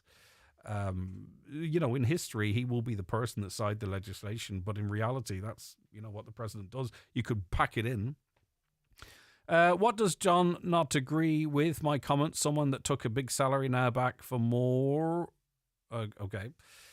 We don't need a president. A waste of taxpayers' money, and they sign everything, so no need. Yeah, okay. Catherine Connolly assert, Greg, I know very little about Catherine Connolly, and I think I'm kind of normal, but maybe I'm not. Maybe she's very popular up here, but I know nothing about her. I don't see, she's had no positive impact or reflection on my life. I say this, I'll probably end up interviewing her, and I don't want to be two-faced, which I won't be, but I have no knowledge of the lady whatsoever. But that could be me and the information I consume.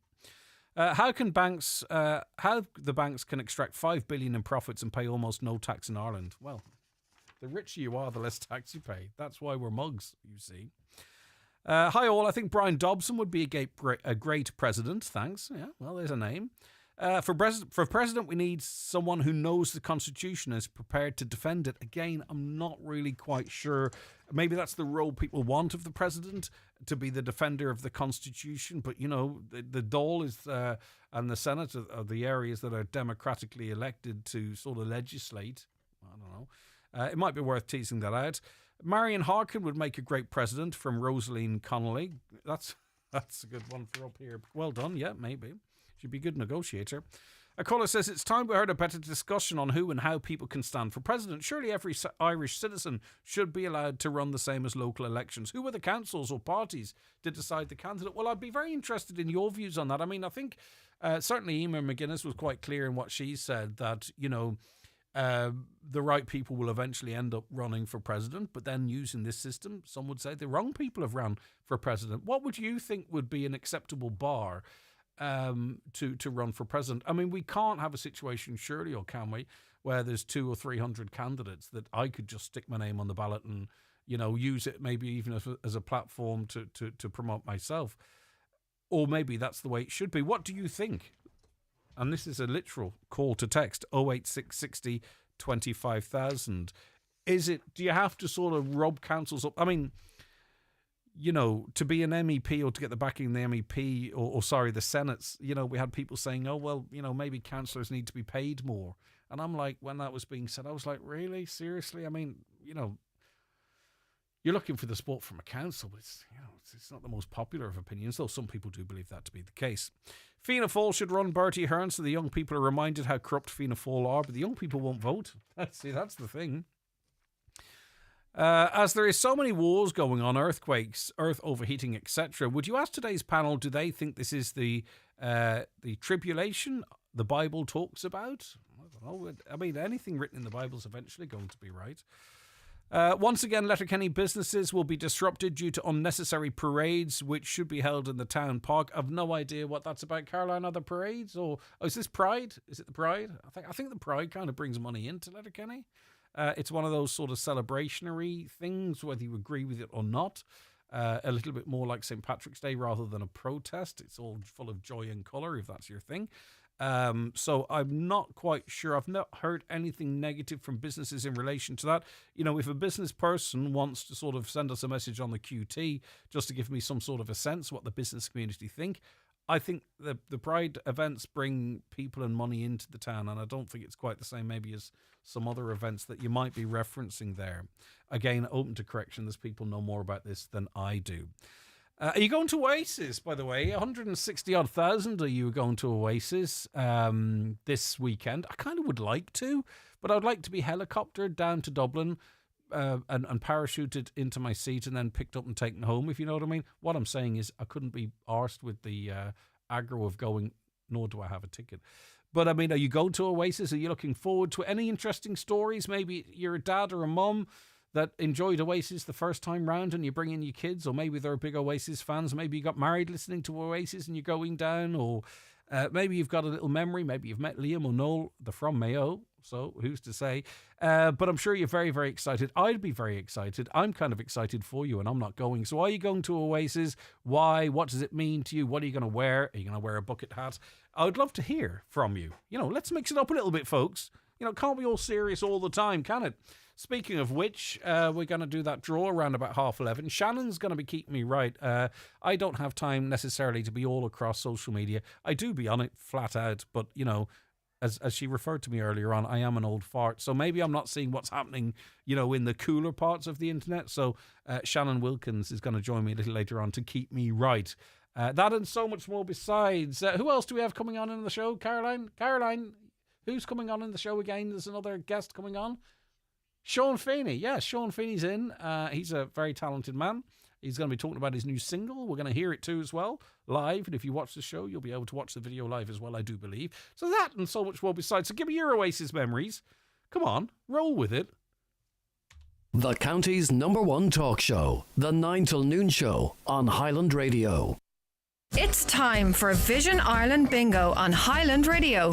It's Friday the 15th of August. You're playing on the yellow sheet for the daily prize of €400. The reference number is S5. It's game number 33. The numbers are 23, 8, 56, 59, 81, 10, 16, 82, 21, and finally 12.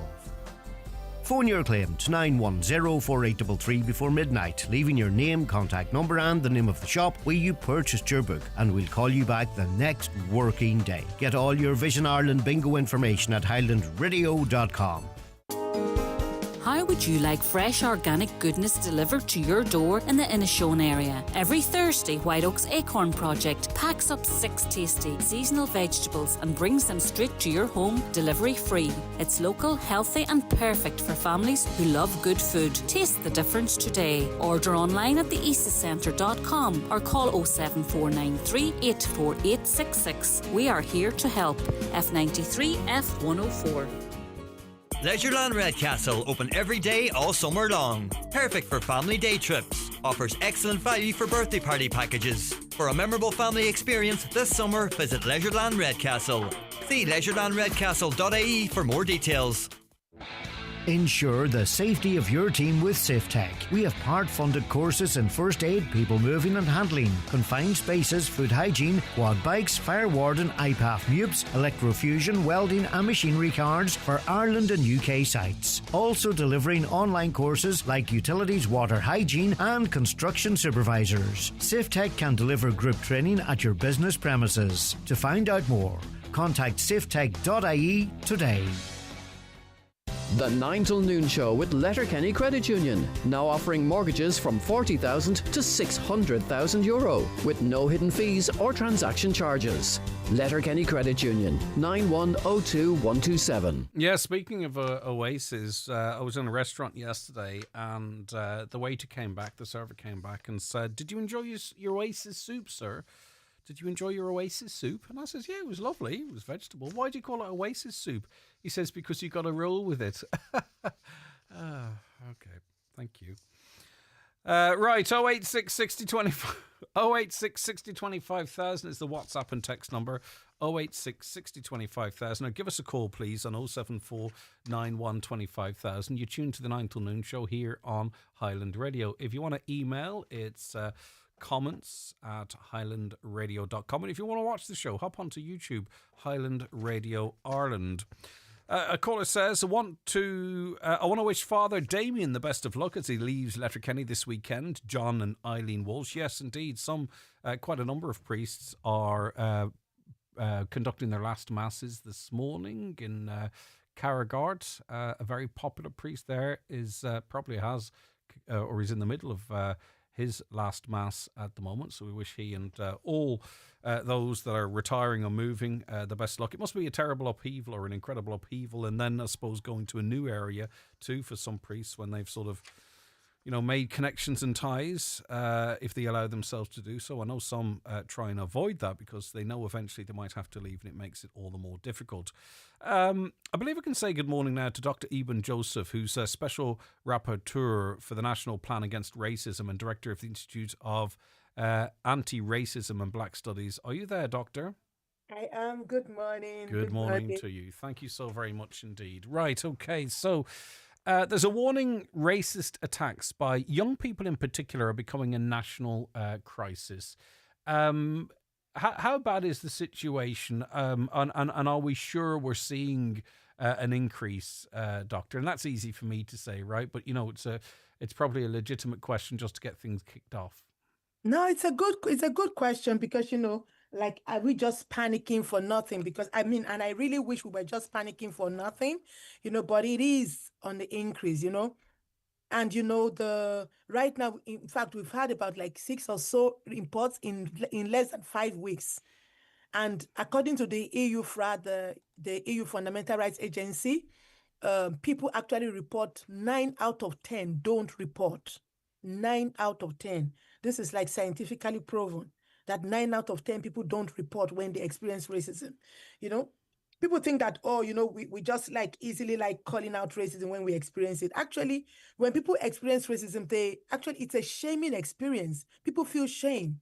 It's such an embarrassing experience. I mean, look at the young man who was beaten. They took off his trousers, took off his boxers. Do you know what I mean? And that picture was making his rounds online. That is a shaming experience. If it was not so publicly displayed, most people, out of shame, don't even want to report it. So that's the first thing we say about it. So there are reports that have not come out, and every day we're seeing more and more coming out. So yes, it's not an exaggeration. It is. I mean, we actually have proof of it. Yeah, exactly, Doctor. And I'm not in any way discrediting that or trying to belittle people's experience. I'm just trying to get a handle on where we are as a country, and that's the purpose of this next question.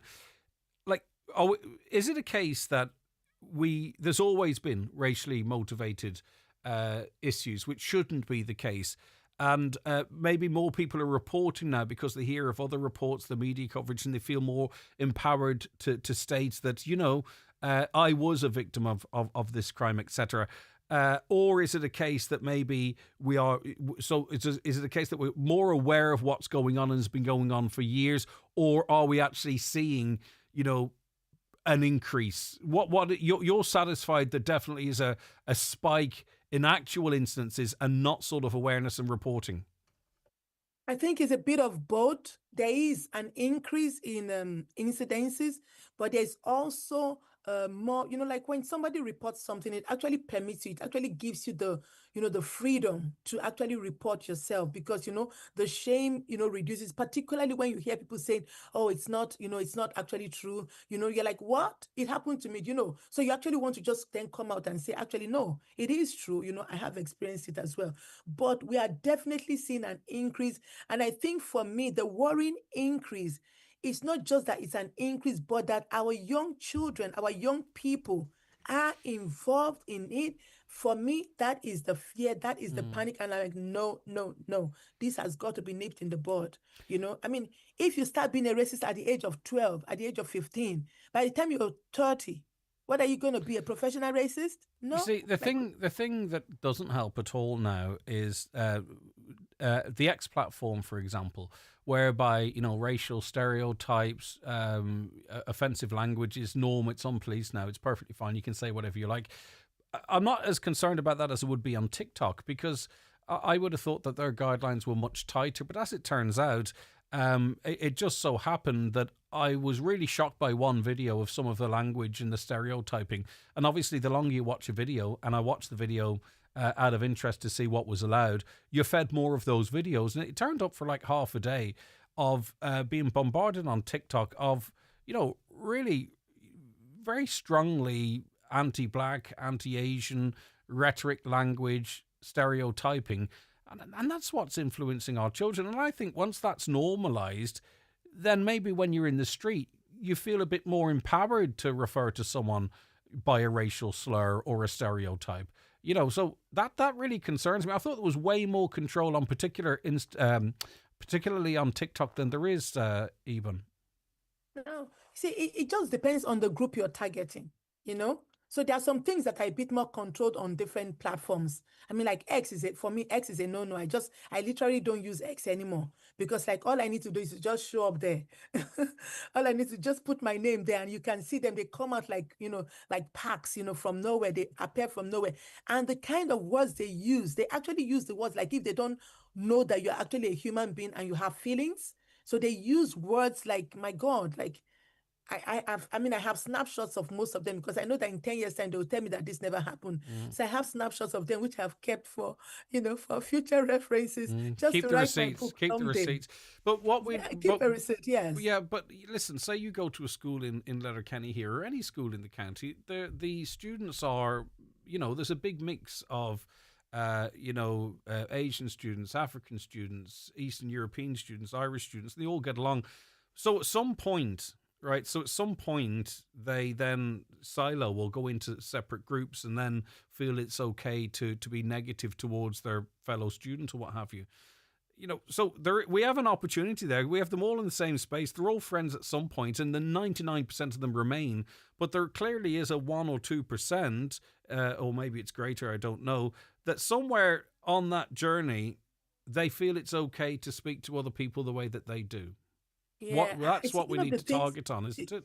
Absolutely. One of the things I'm saying is that, see, there's the online space that is influencing all of this, For example, like when parents went on the riots, they took children with them when they burned down, when they burned down the IPA's hostels, they took their young people with them. And, they come back home with excitement, all of that thing. And we see that our young people, there's this, approval, like group dynamics. So you think about the group dynamics on their own, they might not have done this. And you can see all the attacks. There was none of the attacks that was like only a single person. It was usually 2, 5, 7. So it's that group dynamics, when they egg each other on. Are they not the same people though, Yvonne, that will when they turn the corner on the next street, it could be someone that appears gay, or they turn the next street and it could be someone that's overweight, or they turn the next street and it could be a girl showing some cleavage or something. Is it racially motivated, or are these just sort of bad people that are going to pick on any section of society because they're, that group pack mentality? Yeah, again, they would pick on anybody in the society. But if that was the spate that was going on, then we would have had a mix. We would have had, maybe they beat up an Indian guy today, then they beat up a gay guy the next day, then they beat up a black Muslim the next day. So it has been spread around. Yeah, So, but you can see that in the last 5 weeks, the target have been very specific, very racially motivated, up to the point that a 6-year-old is also a victim. That's a no-no. Okay. And not just from 6-year-olds like herself, but people who are bigger, and like a 6-year-old on the floor looking at a 15-year-old lad who look like a ginormous person, in front of her, and to imagine that image is etched in her head, growing up. Yeah. All right. Listen, we need to find some sort of a solution to it anyway. Okay. Listen, Dr. Eben Joseph, thank you so much for your time. She's Special Rapporteur for the National Plan Against Racism. The 9 till noon show is brought to you by Letterkenny Credit Union, offering low-rate car loans with fast approval. Apply online at letterkennycu.ie or in office today. If you're aged 59 to 70, we will invite you for a free HSE bowel screening home test. Screening can help find signs of bowel cancer early, before any symptoms show, making it easier to treat. €75 per cow suckler scheme now open. In this week's Irish Farmers Journal, find out what new actions you must take to draw down full payment. Fresh slurry and fertiliser restrictions proposed. Brothers at loggerheads over the family farm. Don't miss our farm succession series with legal, financial and practical advice. We talk to farmers about share farming and leasing. New €4,000 grant for farm partnerships. Plus bumper coverage of Tullamore Show. All inside this week's Irish Farmers Journal. We're serving up summer at Dunnes Stores with a refreshing range of ice pops and cones, any 2 for €5. Keep cool with strawberry and lemon ice bars or caramel cones topped with sticky caramel sauce. Craving a treat? Try mini Viennese vanilla ice cream coated in milk chocolate, or tropical ice pops with vanilla ice cream and mango and passion fruit puree. Plus, you can save at the till with a 5 off 25 grocery voucher. Dunnes Stores, always better value. Terms and conditions apply. Voucher can be used on next in-store grocery shop of €25 or more. It's time for the mid-season sale at Easy Living Furniture. Enjoy massive savings in store and online with hundreds of special offers across all of our departments, including sofas, dining, bedroom, mattress, home accessories and more. Looking to upgrade your home? Look no further. We have the furniture you want at prices you'll love. Shop now at Easy Living Furniture, Crescent Link Retail Park, Derry, Londonderry. Donegal Suffolk Sheep Breeders' premier show and sale of SIS-approved shearling rams and ram lambs will take place this Friday, 15th of August at Reform Mart. Show is at 6 with the sale at 7. Online bidding available via martbids.ie. That's this Friday at Reform Mart. Don't delay when you get your bowel screening invitation. Call us today on 1-800 45 45 55 or visit bowelscreen.ie. From the HSE. I have in studio with me Mary Doherty, coordinator of Lifeline Inishowen. Mary, how are you? Good morning. It's great to have you in. You're looking fantastic. Thank you. You've got 2 sets of glasses. I don't know what's going on there. One sunglasses and the other now. Don't confuse me, I'm bad enough. I'm confused. All right, come here. There's a charity concert coming up for Lifeline. Before we get into that, and not to get into the nitty-gritty of Lifeline, we might, if we've time, just give us an overview of the work Lifeline does, because I think that's really important as to why we're trying to sort of support the work you do. Yeah.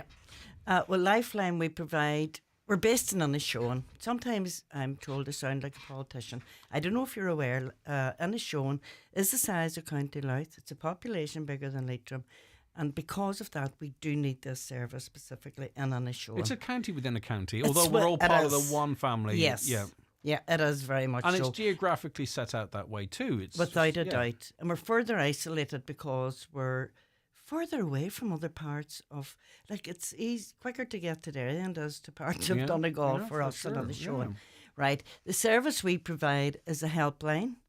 It's for families who experience domestic abuse. We provide a helpline, a drop-in, counselling for adults, counselling for children. We create awareness. We go out and create awareness with different groups. In schools as well. In schools as well. We do the school programme. Yeah. I mean, that to me is one of the most important things to try and change young people's attitude. of what it actually is and what respecting a partner means. And for me, it's countering a lot of stuff of what they're exposed to. Yeah. Right? Because we can only expect the best of our young people, and they are amazing. They really are, and we platform them here the whole time. But knowledge is power, and you can only sort of act and behave when you know what the right thing to do is. And sometimes us as parents, we don't always get it right in focusing the certain areas. So I love the idea that you go into school and people can have wholesome, enjoyable interactions with, with other the young people. Exactly. Yeah. And the thing about it is, we learn a lot from them too. It's not just what they learn from us. We're learning from them when we're going in there to know how to try and, I suppose, their attitude. Mm-hmm. And a lot of them, I still can't believe it, Greg, when I go into schools, a lot of them are not aware what a healthy relationship is. Mm-hmm. And that shocks me in this day and age, but it's still happening. Well, look where you'd get, it's possible maybe your parents don't get on or they're split up. Yeah. And then you're watching telly and I think everything is sort of transactional and casual if you're watching Love Island, and maybe you're exposed to pornography and there's this impression you might get that, women enjoy being roughed up or a little bit. I'm sorry to use that kind of language, folks, but that's the reality of life. What they're getting, and it seems that that's the way women want it or whatever. And it can be the same, intergender as well. Don't get me wrong. Now, the thing about Lifeline in Inishowen as well, it's on the ground and it's there as a first step. And we never know when a woman is going to sort of say, right, this is getting really bad, or I realise what's happening here is not normal, whatever the scenario might be. And that's when you're there. And it's also there's children there as well. And a lot of people stay in a situation because of the kids, right? Yeah. And that's why it's so important that if someone comes to you, you say, well, listen, our services, we understand that. We've dealt with thousands of people before. So it's support there at probably what is the lowest point of a person's life. It's going to be one of the biggest decisions they're ever going to make. We're talking about in a relationship maybe from 2 years to 40 years. Yeah. And we're surprised ourselves. There's more awareness out there now. Mm-hmm. Thank God for that. For years, people have lived in it. And, over the last month or so, there's been a few people came to us who've been in the relationship for 20 years. Mm-hmm. Somebody else is 25 years. And it's because they think that they're staying for the children. Mm-hmm. But the other big thing is financial abuse. Yeah, of course. They have no control over the finances at all. Okay? So therefore, maybe their where name can we go? Maybe their name never. We had a message in from a listener during the Q&A with Seamus Gunn about legal stuff, and the woman had been it was a woman, had been with their partner for like 20 years in the house, contributing to the house, raising children. Name wasn't on the deeds. They weren't actually married. They were just sort of living together, and the answer was an honest question. To get what you might be entitled to out of that house is going to be very complicated and very expensive and not guaranteed any success. So you stick around. Stick around because you think they're afraid. Financial, and of course the children is another one. But do you know what the biggest thing? And I think this amazes me still. What are the neighbours going to say? Yeah, I thought that was done and dusted years ago, but it's not. No, because they're afraid of being described of breaking up the family. Exactly, not the perpetrator. It's the person, the woman, or the person who moves out is the person who's breaking up the family. That's why it's very important to speak directly to those people listening today and say that, there's no judgment in it. Whether you leave after 6 months, 5 years, 10 years. Unfortunately, an abuser's behaviour doesn't change. And it's often they'll have the same sort of relationship with consecutive partners. Yeah. They will gaslight you. They will tell you it's your fault. They will tell you your friends are a bad influence. They'll try and say you're not good with money, I'll look after the money. They'll piece money out to you. They'll try and isolate you. They will, if they abuse you or angry with you, they will say to you that you made me do it. Exactly. That's how they control you. They make you feel like less of a person. You might have endured that for 15 years. Don't be afraid to step out from that. Live your life. We get a very short spin on this planet. Yeah. A very, very short spin. And in good health, it's even shorter. Yeah. Live your bloody life. Yeah, I totally agree Live with you. your life. Everything can be overcome. Get out. Yeah. And move on. And there is the support there. This is the thing about it. And please, it is confidential. And the other thing that I want to highlight too is about the child counselling. That is something that the mothers look for nearly straight away. And it's there. And it's lovely that you can see the change in the child when they're coming through those doors from the first day to the day they leave. If you do it right, children are very adaptable. Yes. But it's a matter of, what am I trying to say here? Prevention is better than cure. Yeah. And a lot of services, they wait until there's a crisis, then they deal with it. To me, there should be more child counselling. If you get it when they're younger, it's going to stand by them, as teenagers, when they're older. They're in a better place.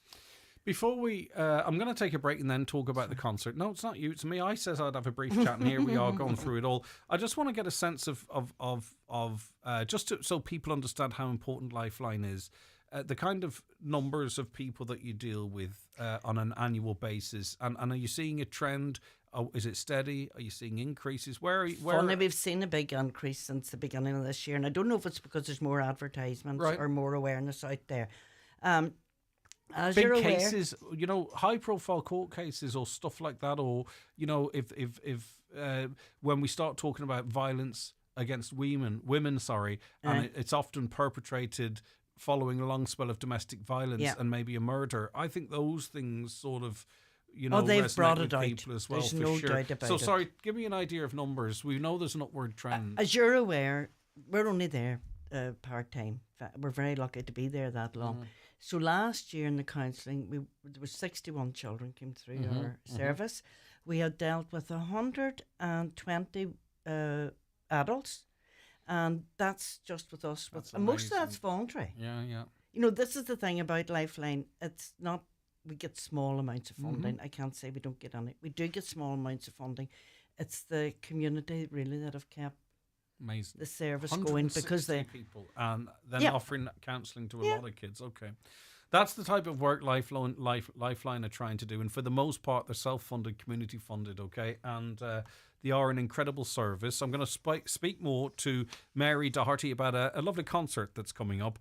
It's a charity concert for Lifeline after we take this break. The 9 till noon show with Letterkenny Credit Union. Simplify your debts with a debt consolidation loan from Letterkenny Credit Union. Call us on 074 910 2126 or apply online via our app or in office today. Kieran O'Gorman Solicitors, 62 Upper Main Street, Letterkenny, require a legal secretary with an immediate start. This is a full-time role, Monday to Friday. Good communication skills are required. Apply by emailing your CV to info@kogorman.com. At iMotors, we've grown with you, earning your trust mile after mile. As your authorised Nissan dealer, we share a fearless drive for the road ahead, built on innovation, reliability and care. Whether you're on the main road or a back road in Donegal, test drive a Nissan built for your journey. Visit us in Letterkenny, Malin Village or at imotors.ie. iMotors, fearless generation. Scientists have said Arena 7 fun levels rival riding a unicorn through space. And they're right, with bowling, Laser Quest, a kids' adventure centre, a pool hall and more, all under one roof. Arena 7 in Letterkenny is your ultimate family destination this summer. Exam results arriving? You're invited to enrolment days at Northwest Regional College. On the day your exam results arrive, come along to your local Derry Londonderry, Strabane or Limavady campus to apply for a course or confirm your place. Choose from our wide range of apprenticeships, level 3 diplomas, foundation degrees and so much more. For more, visit nwrc.ac.uk/results. Northwest Regional College. From here to career. What would you do with €20,000 in cash? A holiday, a new car, or pay off those bills? Well, get ready for Highland Radio's mega summer draw and your chance to win big. We're giving away €2,500 cash every Friday from August 15th to September 5th. And on the 5th of September, one lucky winner will take home a whopping €10,000 live on the 9 till noon show. So that's 5 chances to win big. Tickets are just €15 or get 5 tickets for €50. Head to highlandradio.com and enter our mega summer cash draw now. Don't miss your chance to make this summer unforgettable. Only with Highland Radio. Highland Radio weather updates with McElhinney's. Get back to school sorted with all the essentials from school jumpers to shoes.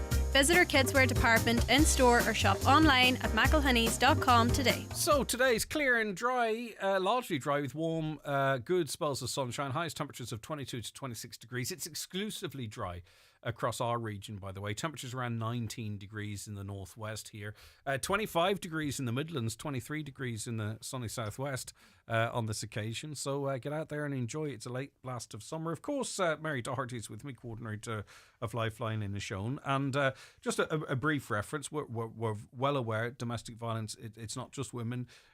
You deal with women and children, and you refer some men. There is certainly an issue with domestic violence with male victims as well, Mary, just to recognise that, whilst it's not the absolute focus of Lifeline. And I think you said sort of off air, we need more supports for men as well. Well, the one thing that we're very aware of, abuse is wrong. Mm-hmm. I'm sorry, it doesn't matter whether it's male or female.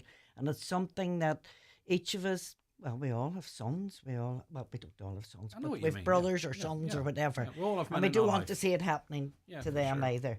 But that's something that they will have to do themselves. Yeah, for sure. And we talk about it. It's just to recognise it. Right, okay. So all roads lead to a fantastic charity concert that's taking place on Sunday, the 17th of August. So talk to me about what's coming on. Right. It's called it's called The Painter, excuse me, and the Piper. And it's organised by Sharon McDade, a local artist, and Gabby Fitzgerald, who's a musician. And they've live music and an art exhibition in the Mountain Road at Sharon's. Where? I don't know. No, Sharon's what? art. Oh, yes. Sorry. Yeah, all right. I get you. Looking at me. Sorry, saying, I'm stuck for words. You're right. here. Listen, Sorry about that. No Right. problem. It's Down taking place at the Silver Birch Gallery. Yes. Isn't it? Yes. Yeah, I Sunday haven't the that 17th. down. Don't worry So it's about at the it. Silver Birch Gallery, Mound Road, Carndunna. It's going to be a great event, right? Look, I can cut all that out, by the Oh, way. Don't worry.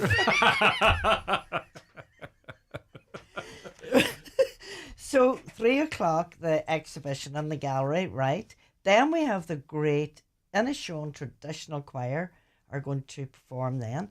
Then we have Gabby and his friends who are amazing, as we all know. And then the Henry Girls who are going to It's amazing perform. these amazing musicians, Aye. Gabby Fitzgerald, the Inishowen Traditional Choir, the Henry Girls. I mean, you don't know whether you're going to see them at an event like this or on stage at Glastonbury, but they never forget their local community either, Yeah. which is amazing. That is fantastic Oh. music altogether. Then it's off to McGrory's Hotel called Then Daft. it's off, yes, that evening, and they're having music in the bar from 7:30 to 9:30. And then they're continuing that. No. Yes. There's a complimentary barbecue.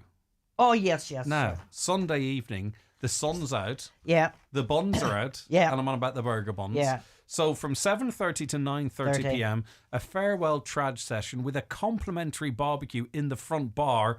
And then David O'Connor and Shane Byrne are going to play in the live lounge from 9:30 till late. That's Right. a full day. Now, when we say in the lounge, it's going to be in the back room in McGrory's where people can dance and whatever. So that's from Brilliant. 9:30 to 11. So it's a full day of music. And these are all local people who are doing it. It's Yeah. amazing. Yeah. And it's because they support the charity. They really do support us throughout the years, and it's amazing. Shall we start from the beginning again? So everyone... So what we're Right. talking about? No, I'm going to do this. Oh, good. I can You see sit that. there, look pretty.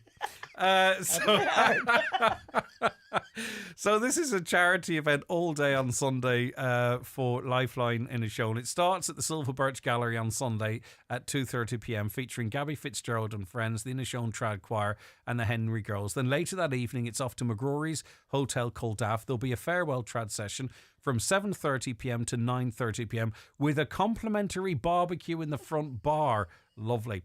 David O'Connor and Shane Byrne then will play in the live lounge from 9:30 till late, so you'll be able to have a dance. Now, tickets are available online. You can get them at the Silver Birch Gallery, Malin Road, the Tourist Office, Carndunna, McGrory and Culdaff, Neil Doherty's Gift Shop and Jeweller's. So every ticket you buy, you know, it's one of these lovely things, isn't it, Mary, whereby you're going to have a fantastic day. You're going to hear fantastic music, see some beautiful art, but also at the same time, you're supporting Lifeline. And it's because of the people involved giving up their time and their expertise to enable this to happen. So listen, the weather's going to be beautiful on Sunday. You've got art, barbecue, music. What else would you be at, Mary? Tell me. What else would you be at? There's Nothing. Nothing. There's nowhere else you would get anything like this for such a good cause. It's All just right. great. Okay. And as we say, Lifeline, Inishowen, Domestic Violence Services, they are there for you all the while. And whilst me and Mary are having a bit of fun about the Charity Day, it's also really, I suppose, for me anyway, what I'm trying to do is destigmatize talking about it, right? That it's a reality. Sometimes we're happy, sometimes our lives unlivable, and you can be happy all the time or try and get there in that place, right? So sometimes we have to talk about big things in different ways. The bottom line is Lifeline Domestic Violence Services are there for you all the time. And there's a group of amazing people under Mary Doherty. And to keep that work going as it is, and maybe even to expand it somewhat, they've got this amazing event taking place throughout Sunday. It starts off, just to mention again, the Silver Birch Gallery, Sunday, 2:30 p.m. Gabby Fitzgerald and friends, the Inishowen Trad Choir, the Brilliant Henry Girls, and then it's McGrory's Hotel Culdaff. A trad session 7:30 to 9:30, a barbecue in the front bar, and then David and Shane playing live in the lounge or in the back room so you can have a dance 9:30 to late. Get your tickets, Silver Birch Gallery, Tourist Office Carndonna, McGrory Culdaff, Neil Doherty's Gift Shop and Jewels. Just turn up. Anything at else? Culdaff Oh, just on the turn night. up. We'll sort And you out. Love. Culdaff, it doesn't. They don't. If they can't make it to the concert, we'd appreciate if they call to Culdaff in the evening. There you go. Yeah. All right then, So Mary. to- Listen, keep up the brilliant work that you guys do. You look like there's something else you want to mention. I just wanted to mention. Sorry, we do have. Can I just have a quote from one of the quotes from our clients? Go ahead. Being in an abusive relationship. Get behind that mic just Sorry. a little bit. Carry on. Being in an abusive relationship for a long time made me feel so lost and alone. But when I eventually found the courage to reach out for help, I was so relieved to find that the help I needed was so close to me with the Lifeline Inishowen. I just think that's very important. That anybody it who's is? listening, It's everything. Yes, It's everything. anybody is listening, please. If you need us, we're there, and we will walk the journey with you. It's not what we want. Whatever that person wants, that's what we'll do. Can I give her phone number now? It's very important. I want to leave that to last. Go ahead. Oh, sorry. I No, thought no, you were it finished. is last. Go ahead. The helpline number is 086 06 50 353. Is that all right? It's perfect. And All we're going right. to retain that here. We have that here anyway Yes. all the time. It's very important for you out there to know too that we do carry these numbers, and maybe you know, domestic violence can extend to people looking what's on your phone. Maybe you would be safer sending us a text or give us a call, and we can pass on those numbers for you, and we'll help you in any which way we can. Mary Doherty, you do amazing work, by the way, so keep it going. Yes, one more thing. I just want to thank all the volunteers who Yeah. support Lifeline on the show, and really appreciate it. And all the people who have supported us in any way. Also, there is a young woman who's doing the Longford Marathon in August, Michelle Duffy, and she's doing it for Lifeline on this show, and I just want to put that out Great there stuff. as Give well. me more details on that. I will. I'll mention. forward it on. Thanks, Mary. That's Mary Doherty there, who is coordinator of Lifeline Inishowen. Get along if you can on Sunday. It's going to be a great day.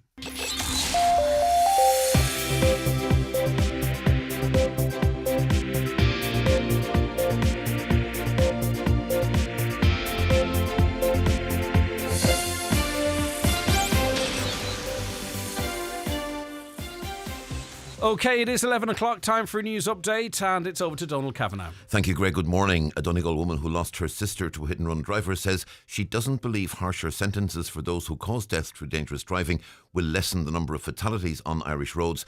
This week, singer Roland Keating called for tougher sentences after the man responsible for his brother's death in County Mayo received a suspended sentence. On the show today, Donegal Mart manager Emer McGuinness recounted how her sister was killed in a hit-and-run incident. She told Greg that the young man responsible was sentenced to 4 years, and when they were approached by the driver's family, her parents didn't object to him being released early. The government is promising more direct engagement with the fishing industry to explore the potential for growth. Taoiseach Simon Harris made the commitment while in Killybegs this week for a series of meetings. He said more can be done at an EU level, and that's something that he wants to pursue.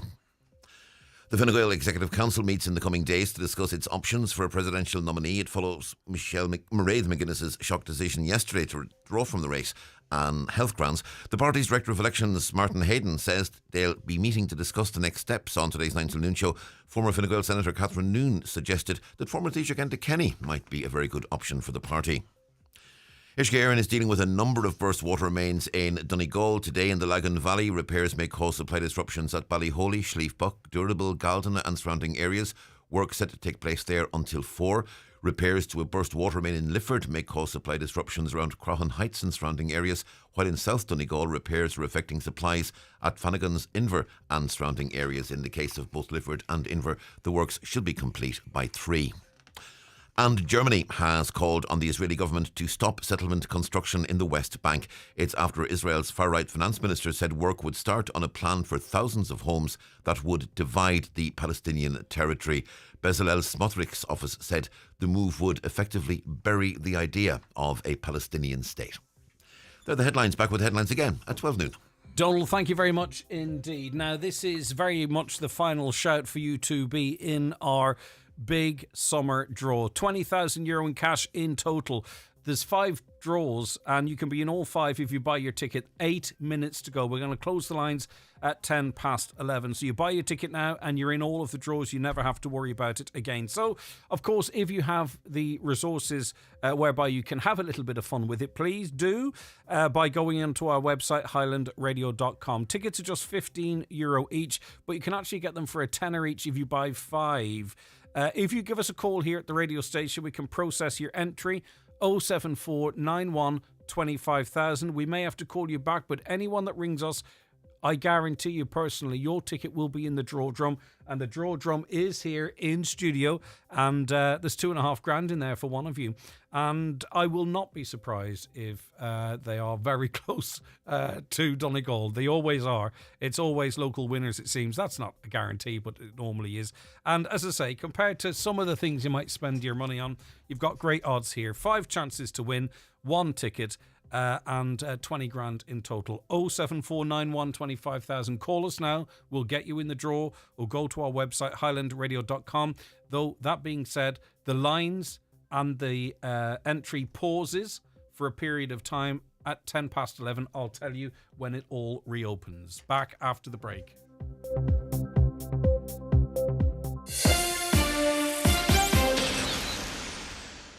Highland Bakery brings the magic to your morning tea break. Golden scones, still warm, soft in the middle and impossible to resist. Look for the packet with the rabbit on it. Fresh from the oven to your local shop. 25 years of Highland Bakery. Injuries happen, illness strikes, but waiting in A&E doesn't have to be your only option. At Ophidia Letterkenny Minor Injuries and Illness Clinic, we treat everything from broken bones, cuts, burns, infections, rashes and more, with X-ray on site so you get answers fast. No appointments, no delays, just expert care right when you need it. Don't wait. Walk in today or visit ophidia.ie. Ophidia Letterkenny. Expert care without the wait. If you're looking to refresh your home, visit Foy's Fabric Department in Letterkenny. We've got ready-made curtains, made-to-measure options, window blinds of every kind and so much more. From cushions and throws to upholstery fabrics, you can choose from top designer brands and get advice from our experienced interior design team. Style it your way with the Fabric Department at Foy's in Letterkenny. Virgin Media Broadband is smooth. How smooth, you ask? Well, imagine you're a big old walrus, and rather than lumbering around a glacier avoiding polar bears, you're on a lake, driving a speedboat. 3,000 kilos of mollusk-munching magnificence, feeling the wind in your whiskers and the sun on your big, blubbery face. That's the kind of smoothness you feel with 99.9% broadband reliability. Available nationwide. Virgin Media.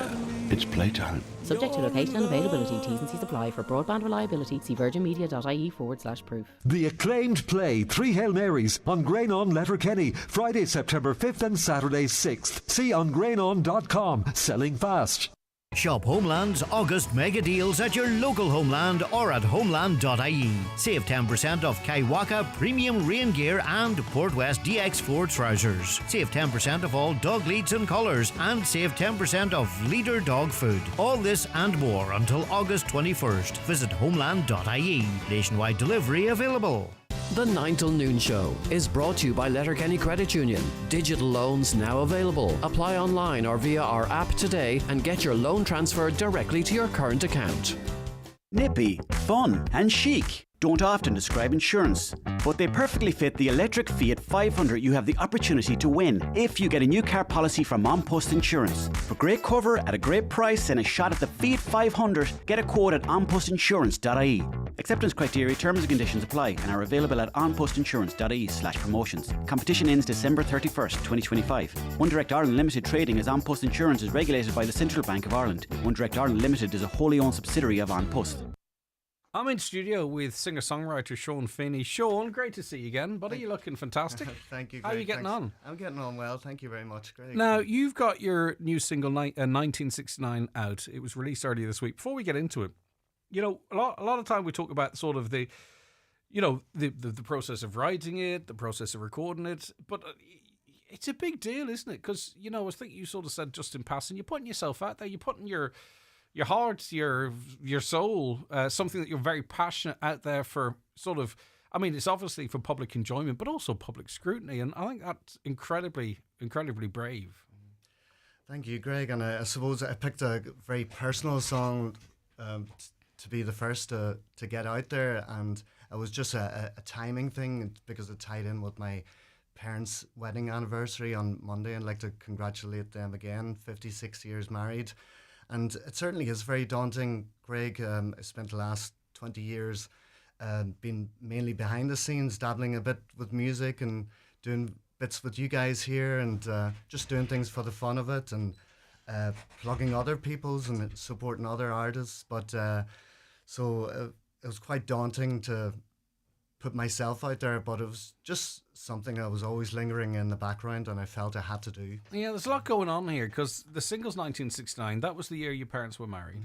Mm-hmm. You took a front page of a newspaper on their wedding day, and then you've tied all of that in. So was that was that the intention to make it so deep and meaningful, or what? How did that all happen? It all started, Greg, with I trained and worked as a newspaper journalist for many years, and my mother showed me a front page of the Irish News from the day that they got married, that her uncle Sean Duffy kindly gave to her as a present, and I just took it immediately and asked her if I could frame it, and it was hanging up in my house for years.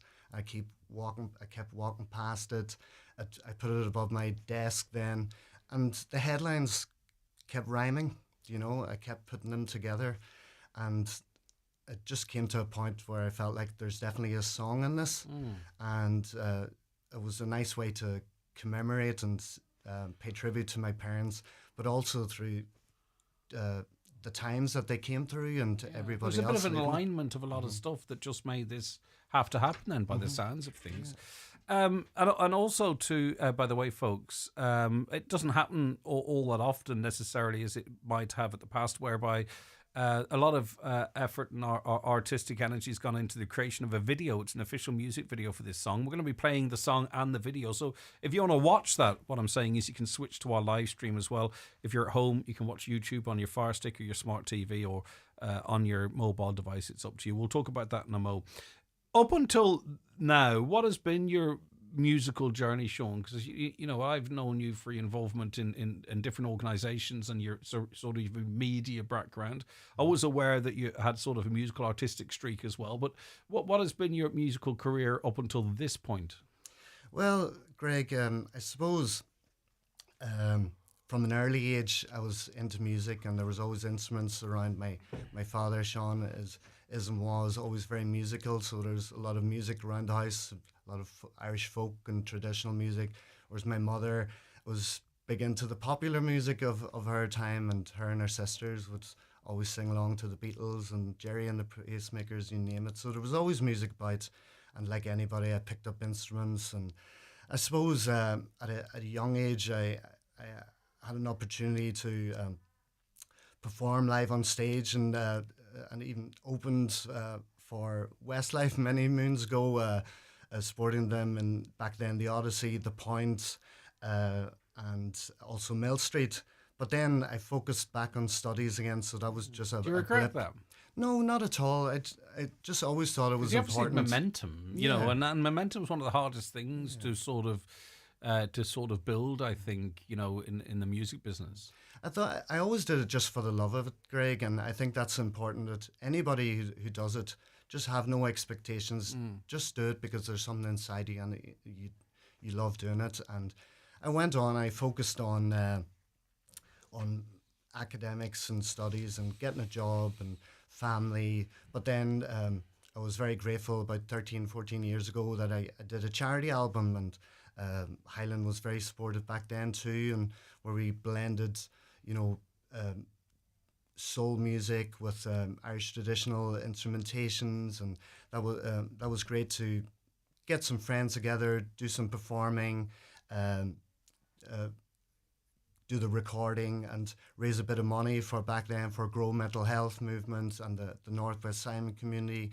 And again, it was just for the fun of it, something to do as a hobby. And then, you know, life moved on. I focused on my family, getting married, having kids, and, you know, focusing on the day-to-day. But then in the background, the music was always there, and just at some point I thought, I better do something, just get it out there, Greg. When did you sort of get confidence in your songwriting? Because I think that's, you know, I think someone can pick up a guitar, a keyboard, a set of drums, and sort of get to a point where they can, you know, maybe go play in a pub or even beyond that or whatever. But songwriting's kind of like, you know, it's sort of, you know, it's not a lot. Some people I've talked to, it took a while for them to sort of say, I can write a song, I can put a melody together, and it's good enough that I can put it out there. Did you always have that confidence in your ability, or? To be honest, Greg, I'm probably still not confident. Right, we'll see how this one goes. Very self-conscious about this and the whole experience, but I would say I started writing original songs at the age of 18, 19, right, and over the years would tip away. But just a time ago, I just thought I would look at all of the lyrics and the words and the themes that I had and start putting them together. And that's why I was very grateful to have a good friend like Ori McBrearty to get together with to start the recording process. And 1969 is the first result that I'm delighted to put out. Yeah, so as we mentioned there, it draws on the front page of the Irish News on the wedding day of Sean's parents, the 11th of August 1969, and of course then it's going to reflect on love, upheaval, the North, and I mean at that point, you know, the troubles were just about around the corner, let's put it like that. But I sort of talked to this a little earlier on. Why did you decide to sort of go the whole hog and make sure that you produced a music video fitting of the piece that you wrote and recorded? Well, I thought, you know, what I say to anybody is if you're passionate about arts, whether it's writing, filmmaking, painting, anything, if you have that creative passion, just get it out there. And I just said to myself, if I do it, I may as well do it right. And I just wanted to also paint a picture with it as well. And I thank my good friend Charlie Joe Doherty, who's a wonderful filmmaker and photographer who I had by my side on this journey too. And you took it you and him went to Belfast too. We went back to Belfast, and it was a flying visit, like all of these things, you know, I'm on a budget of time, so to speak, Greg, and it was a flying visit, and we were conspicuously walking around the estates around where my mother grew up, and it was quite funny, you know, people driving past and looking at who's this big fella with the camera crew, and I had one of my best mates, Johnny, there too to help out, and we did it very quickly. But I'm so fortunate to have the beautiful eye that Charlie has to come up with this wonderful video that I hope is timeless and people enjoy and is befitting the song as well. Yeah, well, it's there forever. You've locked that in, and your kids and their kids will be able to reflect on this too. So even if it never reached beyond that, which it will, of course, I think that's incredibly significant, especially something that's so rooted in your family as well. Anything else you want to add? Like, what is it going forward? Is it an EP? Is it gigging? As an artist with your own work, or have you worked that out yet, Sean? It's definitely a pastime, Greg, that I'm very passionate about, and I think now that I've got the first single out of my bag, there's definitely more in me, and I look forward to putting out more music. I still have my responsibilities at home and work and everything that you still have to do. Life, yeah. Exactly, and we're all back in this busy world, yeah. Greg, with a lot of responsibilities, but I think it's important that we all find time for those passions. Yeah, a little bit a day makes a huge difference. All right. Before we play the song, play out the video as well, anything else you want to say about it? Because it is your work, right? And I'm kind of asking questions, and I'm not sure I'm going to touch everything that's very important to you in relation to this work. So is there anything that you want to add about it? Oh, Greg, no, you've pretty much covered it all. And, it is a very personal, very emotional song for me. And I'm glad it's out into the world. I hope people enjoy it. I hope you enjoy it. Yeah, I will. Do you? Right. Absolutely. Just enjoy the whole You've worked so hard on this. Yeah. You've been so patient. You've committed all of your life to yourself, obviously, but everybody else. Mm-hmm. This is your time to enjoy this now. It's out there. You've done a brilliant job. I'm great. Don't miss this experience. I'm grateful to people like you and anybody that's checked it out, listened to it. I'm grateful to Ori, to Charlie, and Tommy Callan for the artwork, and all the friends and family that have been supportive. I kept it all a big surprise, Greg. So I've had a lot of people text me and noting that I kept it very quiet. So it's been all go this week, Greg. But I do like to take the opportunity to wish my wife Amanda also a happy wedding anniversary, because it's our anniversary tomorrow. So happy anniversary. Yeah, you couldn't have got it on the same day as your parents, no? We were close. Okay. How long have you been married now? 6 years. Oh, wow, brilliant. We got married on Amana's native Armore 6 years ago, and it was just a few days after. You got married in Armore? Yeah, lovely. We did, and it was just about 5 or 6 days, obviously after my parents' 50th anniversary, so it was a lovely week, and we still feel like newlyweds, Yeah. Well, now you're going to have to bang out a song for the 10th anniversary. Yeah, absolutely. She'll be going, where's my song? I'm sure there's plenty there. Yeah. All right, listen, brilliant stuff, Sean Feeney. Sean, it's been great having you in. So we're going to play out this segment of the show with Sean's song. It's his debut single. It's 1969. And have a listen. I'm sure you'll enjoy it very much indeed. Here it is. Waiting for the news in August 1969. Driving into Anytown, we hear it on the line. Moon men free from quarantine after 21 days. Families left homeless by a petrol bomb blaze, but we're still here. We're still here.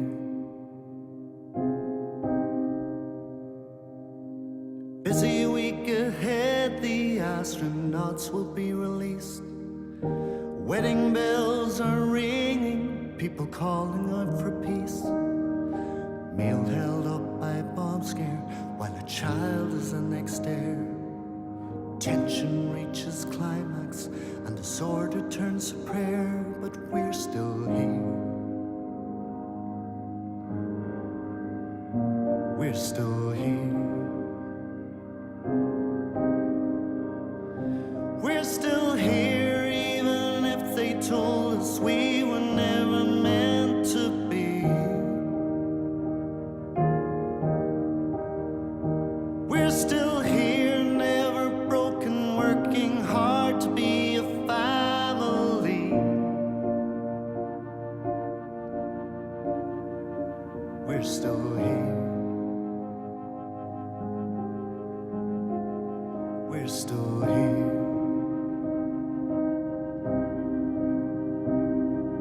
A prison with no bolted doors or bars upon its glass, but still it holds you fast within, no questions left to ask. A prisoner of conscience has endured to be set free. Decades feel like minutes as he settles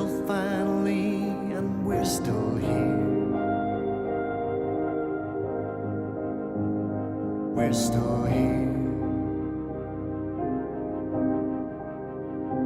We're still here, even if they told us we were never meant to be.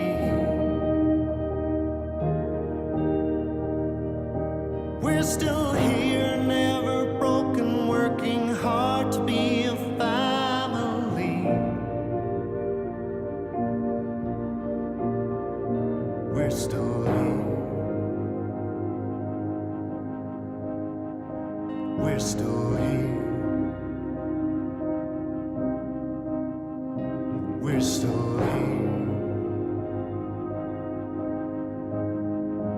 We're still here. We're still here since 1969.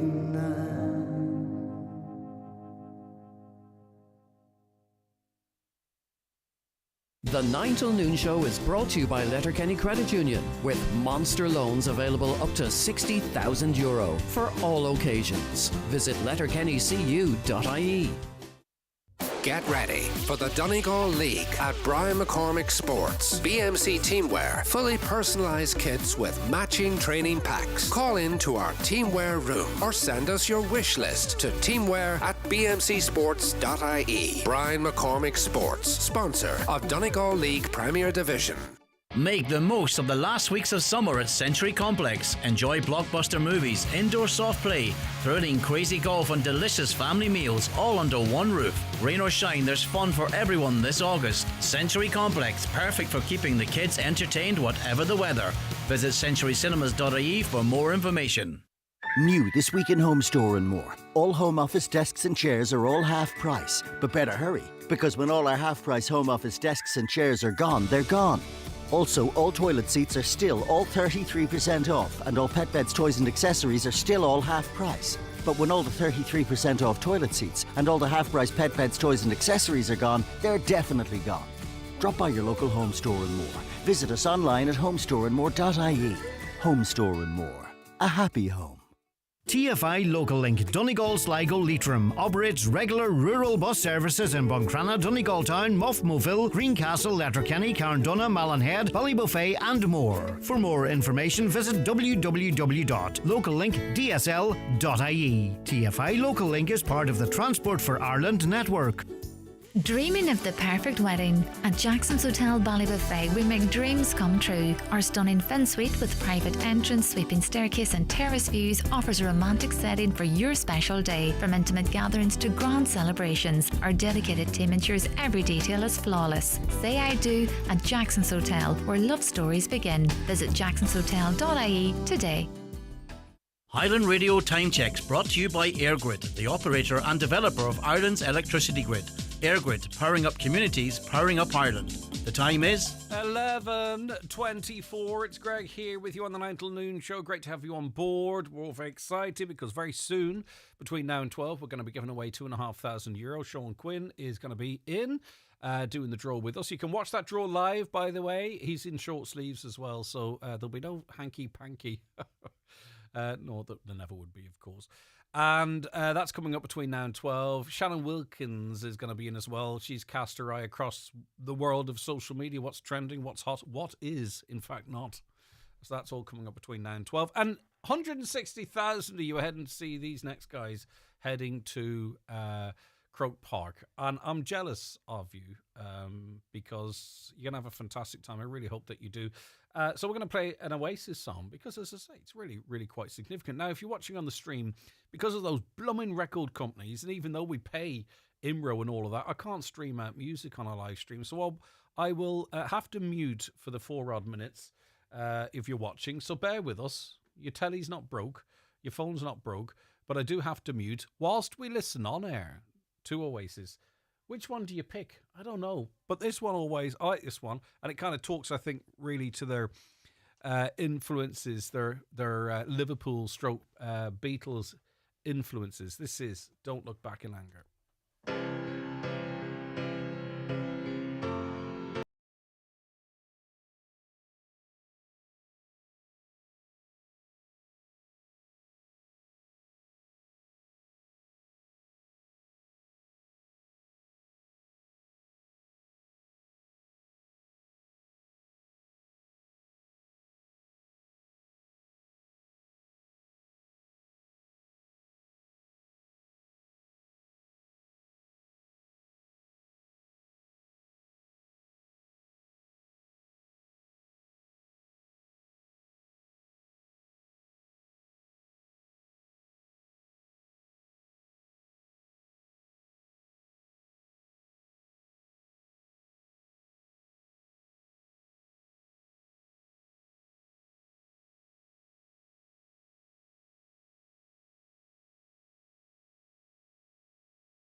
are pretty good, aren't they? And that song could be released today. You know, sometimes you go back and it's a long time. I think they were split up 20 years ago.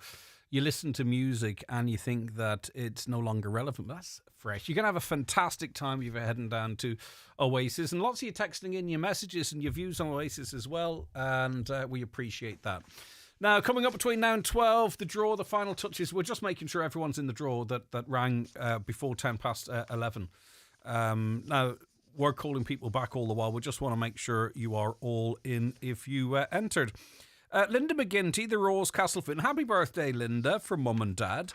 Please wish a happy wedding day to soon-to-be Mrs. Laura Long in Letterkenny from Mum and your bridesmaids. Are you getting ready for the wedding right now, or were you getting ready? And do you have a wee Prosecco when you're getting ready for the wedding? Would you have a glass of Prosecco if you were a bridesmaid or a bride, Shannon? Probably not, because really, I'd just drain the bottle. I would be I'd say sick. keep the glass. Like, I think even if I was just to chug get it. married, I couldn't drink until the evening meal because just I a would wee- fall asleep. Not even a wee on the West Coast actual cooler? No, well, maybe. All right, okay. You would fall asleep on I your would wedding fall day? asleep on my wedding day. Right, okay.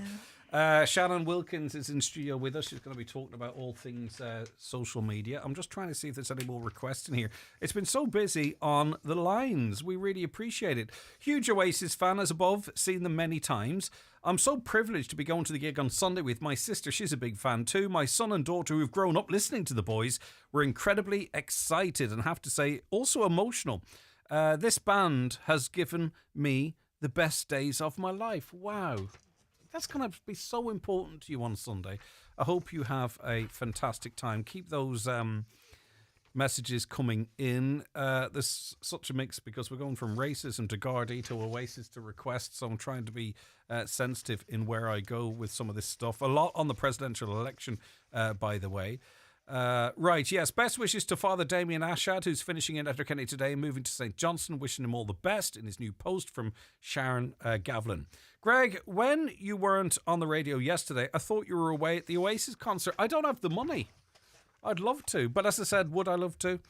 I have to be honest, I'd be denying someone else a seat. I'm getting my joy from other people enjoying. There's other bands that I'd love to see that I think that would mean more to me than Oasis. But now I am jealous.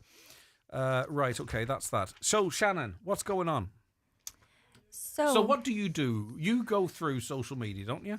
I'm always on social media. And do I have any notes about this again this week? I did give you something. Here we go. Halle Berry.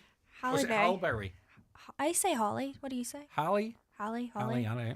Well, anyways, apparently her ex was giving her a wee bit of shade as someone who wasn't very motherly and didn't cook and like didn't that. clean. I saw and his why comments. he divorced her. Yes.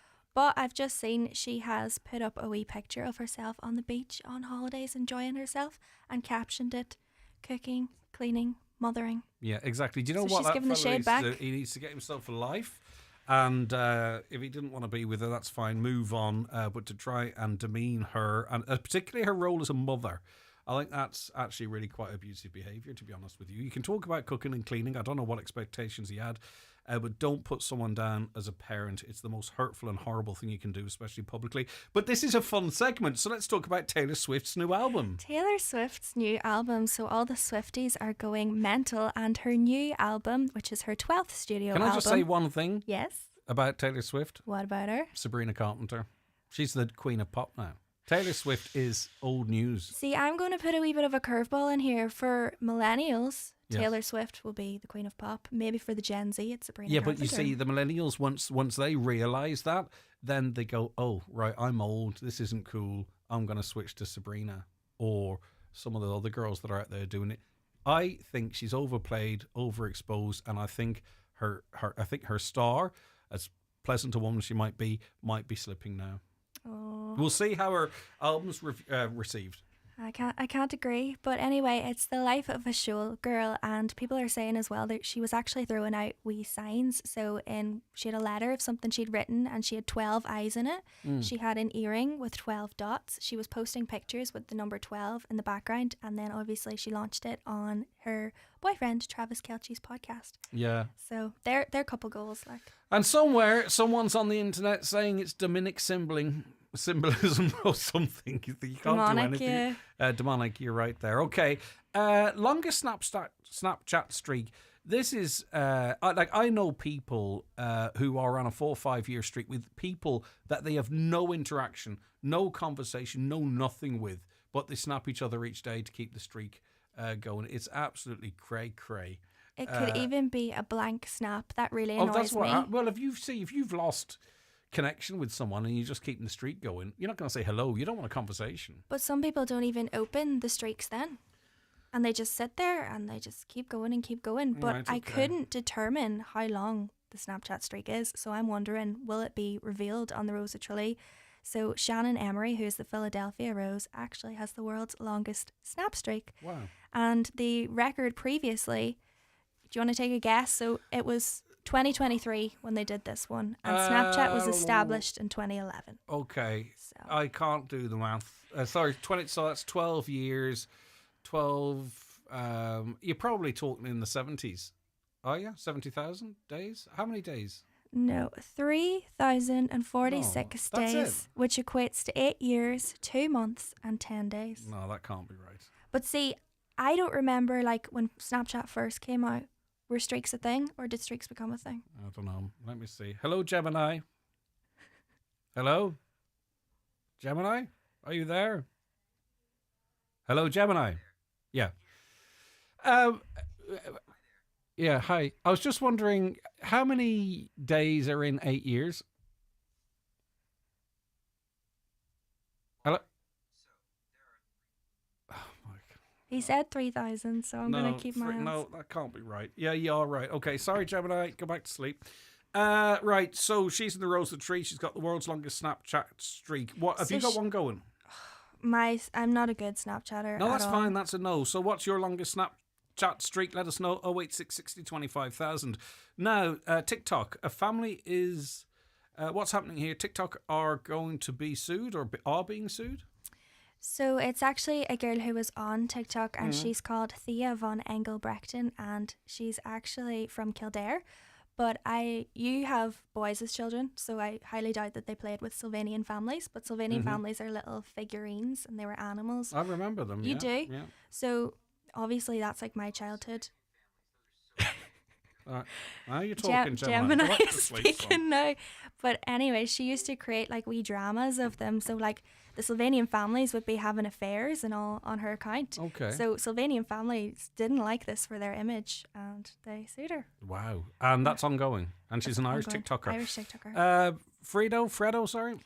Fredo Bars, so the daughter of the man who originally started Fredo, has said that he would be turning in his grave due to the price. So they started off around 10p, and now you'd be paying 145, 125 for a Fredo. I was in a these shop days. yesterday and someone, a gentleman picked up a Snickers bar or something, and it was like, it looked in his hand like the size of the little Snickers you get in the red box. They're tiny. They've got so small. It's Yet terrible. so expensive. Okay. Right, stay where you are. Hi, Greg. Oasis are just a successful Beatles tribute band. That comes in from a Beatles fan from the 60s. Yeah, of course. I know where you're coming from, but I think they pay homage to the Beatles. I don't think they're a tribute band, but I take your point. Listen, you're a Beatles fan. Oasis back in 1995, 1996, great times. London, Nebworth. In general, the 90s was so good, full of fantastic tunes from different cool bands, Pulp, etc. The current love of soulless country music, I just don't get and never will. It all sounds the same. Yeah, I would have been like some of Blur stuff, some of Pulp stuff. Who else was at? Radiohead. There was a few other bands. Oasis, I got their first album, which was a banger. I mean, I'm not sure there's many better first debut albums than theirs. But I just didn't really connect as well with them until I got a little bit older. Excellent, Sean Feeney. Can't wait to hear more. Sean's put so much of himself into that song. It really is quite remarkable. It's a lovely song, and as I say, it means so much to him. Huge Oasis fan, as above, seen them many times. I'm so privileged to be going to the gig on Sunday with my sister's big family too, son and daughter. Okay, we heard that one earlier on. Fantastic stuff. Right, pregnancy cravings, what's this about? So I saw this one last night, and I was like, could I try that? So you're actually going to play the wee TikTok now in a minute, but it involves sweet and salty, but kind of sour. Right, let's see how much of this I can tolerate. About to be fire. We watch and we don't judge. Guys, I'm 9 months pregnant now, and my cravings are getting crazier. I don't know if this is ever going to end. What is that? She's rolling. Dreams, and I think this one's the best one yet. Say what? This is when my dreams took a turn. Gummy bears? My dreams have not failed No, me this yet, is so I'm just not going to true. go with it. So she's got gummy bears in a bowl. Yep. She's going to melt the gummy bears. Yeah, to do like a kind of sauce. What? Oh my God. It gets worse. She's putting the sauce on the pickle. You know the part of your dream where it just gets Oh, I know scary? these wee This is sweets. it. Nerds. But that couldn't be good for the baby. The baby's going to be jumping around like... All the E numbers, baby's gonna come out running like. Oh my God, that's Let's horrible. see if it actually tastes good. Go on, what's it taste like? Wow, this is so good. You know what? I'm glad I can't get pregnant. That's tight. Do you have any interesting cravings? You're not pregnant, like obviously, but No. What do I like to eat? like I like things like ketchup on toast. There's a Wilkins special, and we have it at Christmas time. What is it? Carrot and pineapple with mayonnaise.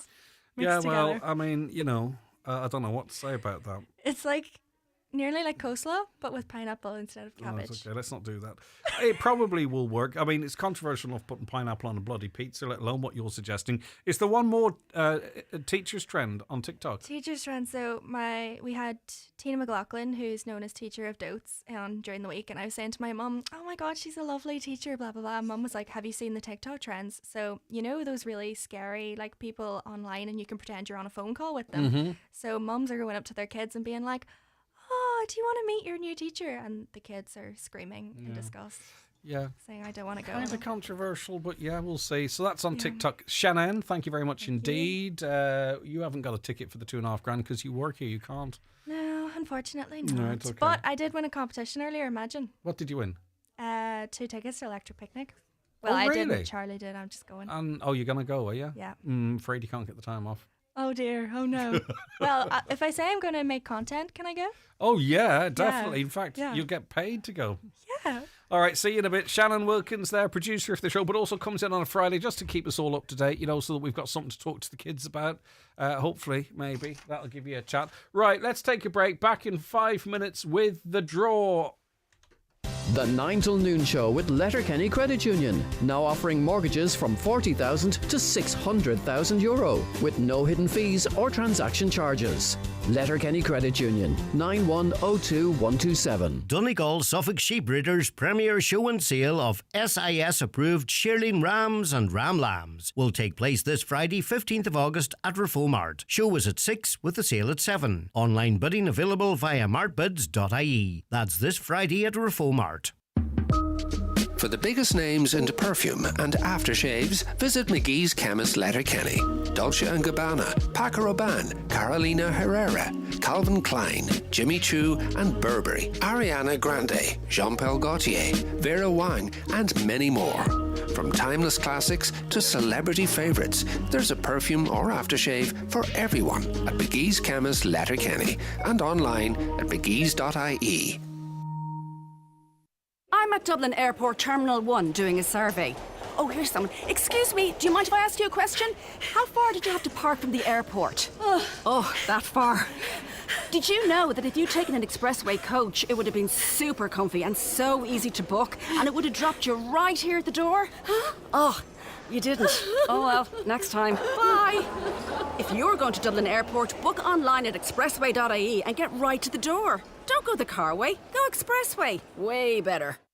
At Northern Regional College, enrolment is open for courses starting this September. We have courses for all levels and interests, including engineering, science, hospitality and tourism, sport, health and social care, and much more. Apply online now and start your career journey at one of our local campuses at Coleraine, Matterfelt, Newton Abbey, or our new Ballymena campus. Visit nrc.ac.uk for more information. Go further, go higher with Northern Regional College. €75 per cow suckler scheme now open. In this week's Irish Farmers Journal, find out what new actions you must take to draw down full payment. Fresh slurry and fertiliser restrictions proposed. Brothers at loggerheads over the family farm. Don't miss our farm succession series with legal, financial and practical advice. We talk to farmers about share farming and leasing, new €4,000 grant for farm partnerships, plus bumper coverage of Tullamore's show. All inside this week's Irish Farmers Journal. The 9 till noon show is brought to you by Letterkenny Credit Union, offering low-rate car loans with fast approval. Apply online at letterkennycu.ie or in office today.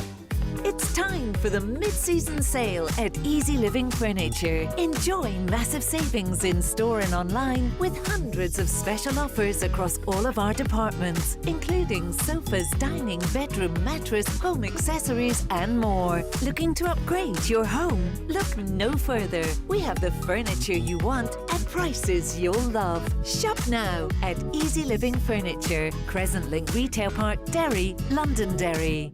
Ireland, this is your broadband wake-up call.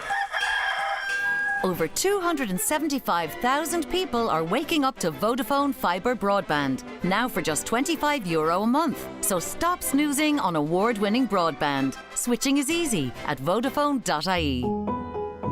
Subject to eligibility, signing up to our €40 per month broadband package, €15 discount applied for first 6 months, an annual price increase of $3.50 each April. 24-month contract applies. For terms, see Vodafone.ie. Hey Susie, I'm an undergrad. Do I qualify for a student grant? Is your household income below €115,000? Yeah. One sec. You could be eligible for support worth between €500 and over €10,500. You're joking me. Searching for jokes. If your household income is below €115,000, you may be eligible for support. To find out if you are, sussoutssusie.ie. Brought to you by the Government of Ireland. Hi everybody, Michael English here. Join me for the Highland Radio Country Music Weekend at the Clanry Hotel, Letterkenny, this October 31st and November 1st. I'll be performing live over the weekend with my band, along with my great friends Patrick Feeney and his band, David James and his band, Stacey Breen, Jordan McPolan and many, many, many more. Enjoy 2 nights B&B plus tickets to 2 brilliant nights of dancing and live country music. Book now at clanryhotel.com or highlandradio.com. I'll see you there. Highland Radio weather updates with McElhinney's. Get back to school sorted with all the essentials from school jumpers to shoes. Visit our kidswear department in store or shop online at mcelhinney's.com today. All right, it's one of those weeks where the weather forecast is really simple, but I still need it open. Dry and warm with good spells of sunshine, some patchy cloud, temperatures 22 to 26 degrees. Then that's a sort of a north of the country wide weather forecast. More locally, 15 degrees westerly breezes, 15 kilometres per hour and 19 degrees. That's pretty pleasant. It's great to see the good weather. Sean Quinn, of course, our CEO, head of sales. The weather puts a pep in everyone's step. Oh, it's just unreal, isn't it? I think it's going to last till next Wednesday. Fingers crossed. This is just so like And Spain. I'll tell you what's really important in it is the busy parts of the town that rely on the county, the region that rely on the summer spend. This weekend, I would say they probably see 2, 3, 4 times as much turnover, which means more hours for people to work, more money into the economy. That's how important the weather is at this time. Oh yeah, without a doubt. I mean, the hospitality sector will be thriving on this.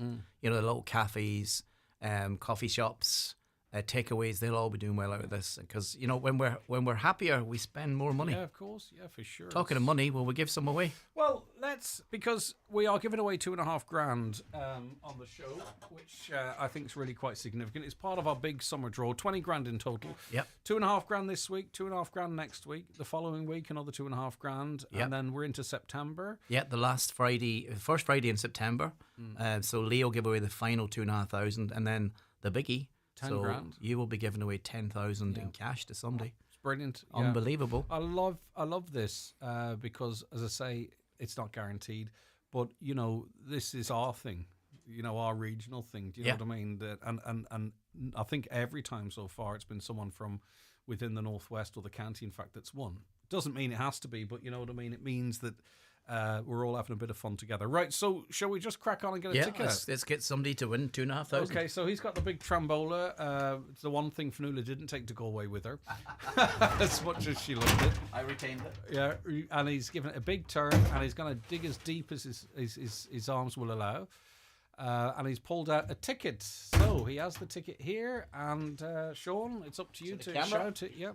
1, 4, 1421. 1421. That's the winning ticket. £2,500's a nice amount of money. I think what I'd do right now is, I know this is going to sound boring, right? I probably would fill the oil tank. Would you? Yeah, because it's around $4.75 or something like that for 500 litres. Depending on how this meeting between Trump and Putin goes today, it could come down. I don't know. But Do you know the thing about it, Greg? it'd just right? be nice to have that in the bank for the winter. That's all. See, when the sun's shining, that's the last thing I want to do is I fill know, the. but- I don't see the benefit of filling it. I know it's probably 'Cause it's a little there. bit cheaper. I know, but I'm one of those where it runs out. I have to get more in when it runs out. Because I just in the summertime I don't even think about that. So $2,500, what would it do? I would definitely book a holiday. Another holiday. 1,000,000% would book another holiday. I know, definitely. Holiday would be there. So Yeah. I'd have $2,000 left, and then I'd probably go all inclusive. 500 for a holiday. Where are you going for that? No, that's for the home heating. Oh, for the you're only half filling it I've then. already got half a tank. You're doing half a job. All right, so we've connected the number now with a person, and we're going to give them a ring to see if we can have a quick chat. It's not part of the thing. They've won the money now anyway, but it's always nice to be able to get the person on the telephone and give them the good news, because it's a lovely lift heading into the weekend. Yeah, so I'd probably go all-inclusive somewhere, although I'm not... Have you done an all-inclusive holiday before? Would I get tired eating in the same place? You would, yeah. I think Drinking cheap beer? Even the full board's a bit. It's a bit too much over 7 days. I think if you're there for 2 or 3 days, not so bad. But Frankie, good morning. Good morning, Greg. How you doing? Frankie Ferry. How are you getting on, Frankie? Good. Good stuff. All right. Come here. This is Greg at Highland. You know that anyway. We've just pulled out a ticket from our Trombola as part of our big summer cash giveaway. Did you bought a ticket? When did you buy a ticket? Just yesterday. Oh, fantastic. Is it in your own name, or did you get a number of tickets, Frankie, or what's the crack? It is. I got a number of tickets, but I kept them in my own. Good my man. own And I'll name tell you just why for that's... handiness. And I'll tell you, Frankie, couldn't why be that's bothered. very important, right? Because your tickets come out and you've won $2,500. And you know what, Frankie? It's all yours, buddy. Good man. Thanks very much. All right, $2,500 in your pocket. You are from Falcarra, so great to have another local right. winner, Frankie. You're a lucky guy, generally speaking. I mean, obviously, we're all lucky with our health, hopefully, if you're in good health and stuff. But do you enter many competitions? How do you get on? I do, but no, I don't have much luck. to be We honest. broke your No. duck, Frankie. we changed that today. You've $2,500, buddy. If it wasn't for bad luck, I'd have no luck. Well, that ends today, my friend.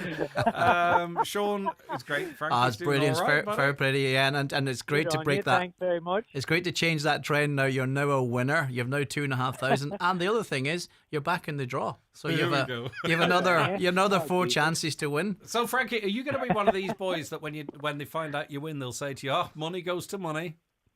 They'll all say that. And it's far from the truth. But come here, are you going to find a hole for this, or just enjoy it, Frankie? Any plans what you might do with I've it? a hole dug already. Have Greg. you? All right, It's a big bud. hole. Right, okay. Well, listen, there's $2,500 to chuck in there. If you can keep half of it back for yourself, I'd be delighted. Frankie, listen, thanks for entering. Congratulations. It sounds like the money's Good going on to a you. lovely Thanks very fella. much again. All right, Frankie. Good Thank luck. you. Bye-bye. All right. That's Frankie 1421. And 1421 is... Well, should we put it in sort of ceremoniously live? Yeah. Yeah. So that's 1421. It's going back in. I really hope and pray for you one of these days the number comes out again. I know you don't. It does. But I'm going to put it back in. Yeah, now. there it is. It's going back in. Lovely stuff. And that'll all be mixed up. Listen, the lines are open again, by the way. We still have 4 draws. You can join Frankie. We've got 2,500 grands to give away, if that even is a phrase. And then the biggie, 10 grand. So that's 4 draws in total. Still well worth getting involved. So if you want to potentially join Frankie, it's nice when someone, but everyone always says money goes to money, right? Yeah. But, I think Frankie's a regular like me. He's got nothing. I think Frankie's phone's going to be hopping in the next 10-15 minutes. Good stuff. So the lines are open. The lines are open again, and the next draw's on. Is it Leo? No, John John will be around the north, but normally we do it round about 2:15. And then after that, then jive time. Jive time after that. Then the Gooch. Over to Gooch. And then back to us for the 10. Back to you for the Brilliant 10. stuff. And, All and right. before you know it, we're going to be in September. I know, but Sad. I'm really enjoying this spell. But I'm not afraid of autumn and winter either. Do you know what I mean? No, I'd like to keep this for. I know, but then you to the end of September. Move to Spain or something. Well, Which one is the day. plan. One day. Yeah, I'll have to start going for draws somewhere else than Highland. But I'd be this age, Frankie. I would win nothing. So yeah, no, but it's nice. No, it's great. Delighted. Great to do it on a Friday, and we look forward to giving away. Another, it's effectively 17,500. Would you be interested in Oasis? You're more of a crooner. I think Frank Sinatra might take you to Dublin. Well, I actually do like Oasis, and do you boys like them? Aaron would, the eldest boy would, yeah. He would be into all kinds of music. So, but in Oasis, I would have grown up with Oasis, and I missed the boat on the tickets, to be honest with you. So they were very expensive. I was chatting to someone recently who ended up paying $4.50 a ticket each. Yeah, crazy. Now, it wasn't that they necessarily wanted to; they got lumped with them. But if you're a massive fan and they put on the show that's supposed to be brilliant, you pay it. You know, yeah, like totally would pay it. Do you know what I mean? Yeah. I had a cousin. Like if you put it like this, say for instance, for a golfer, if they really wanted to play. St Andrews. What would the green fees be in St Andrews be? They're about 180 to 200. Right, that's not actually terrible. No, but I know where you're going with this. Do you know where I mean? It's something that's important. The price isn't the thing there. Yeah. It's not the thing. It's the memory. I had a nephew who went to Edinburgh in Murrayfield during the week there, and he said they were just incredible. The atmosphere, the whole place was actually bouncing. The stadium was bouncing because everybody was just so into it. So anybody that's lucky enough to go, I think they're going to have a great weekend in Dublin. You can go and see the Human League instead. I'll enjoy the Human League. I hope they don't sing like that. Some of these bands on their comebacks. There's hope for you yet, Greg. Even Frankie Valli's still out there banging out the tunes. He sounds great. All right, listen, thanks, Sean. The lines are back open. As well, by the way, if you want to get a ticket for next week's draw, we'll tell you more about that next week. But that's me for this week. One day and I'm out. Happy days. But I'm back Monday, of course. Thanks to Michaela Clark, by the way, who stood in for me. Did a great job. I actually forgot to mention that at the top of the show. And Donald Kavanagh was in on Monday too. Two fantastic presenters, and it's great to have that cover. But I'm back Monday. Have a great weekend. Stay safe. And look after yourselves, especially if you're in the water, folks. Just be conscious of the way the water can mess about with you, especially inland as well. We're kind of more familiar with the sea, just so we all get through the weekend happy and healthy. And I'll chat to you Monday morning at 9. But as I say, stay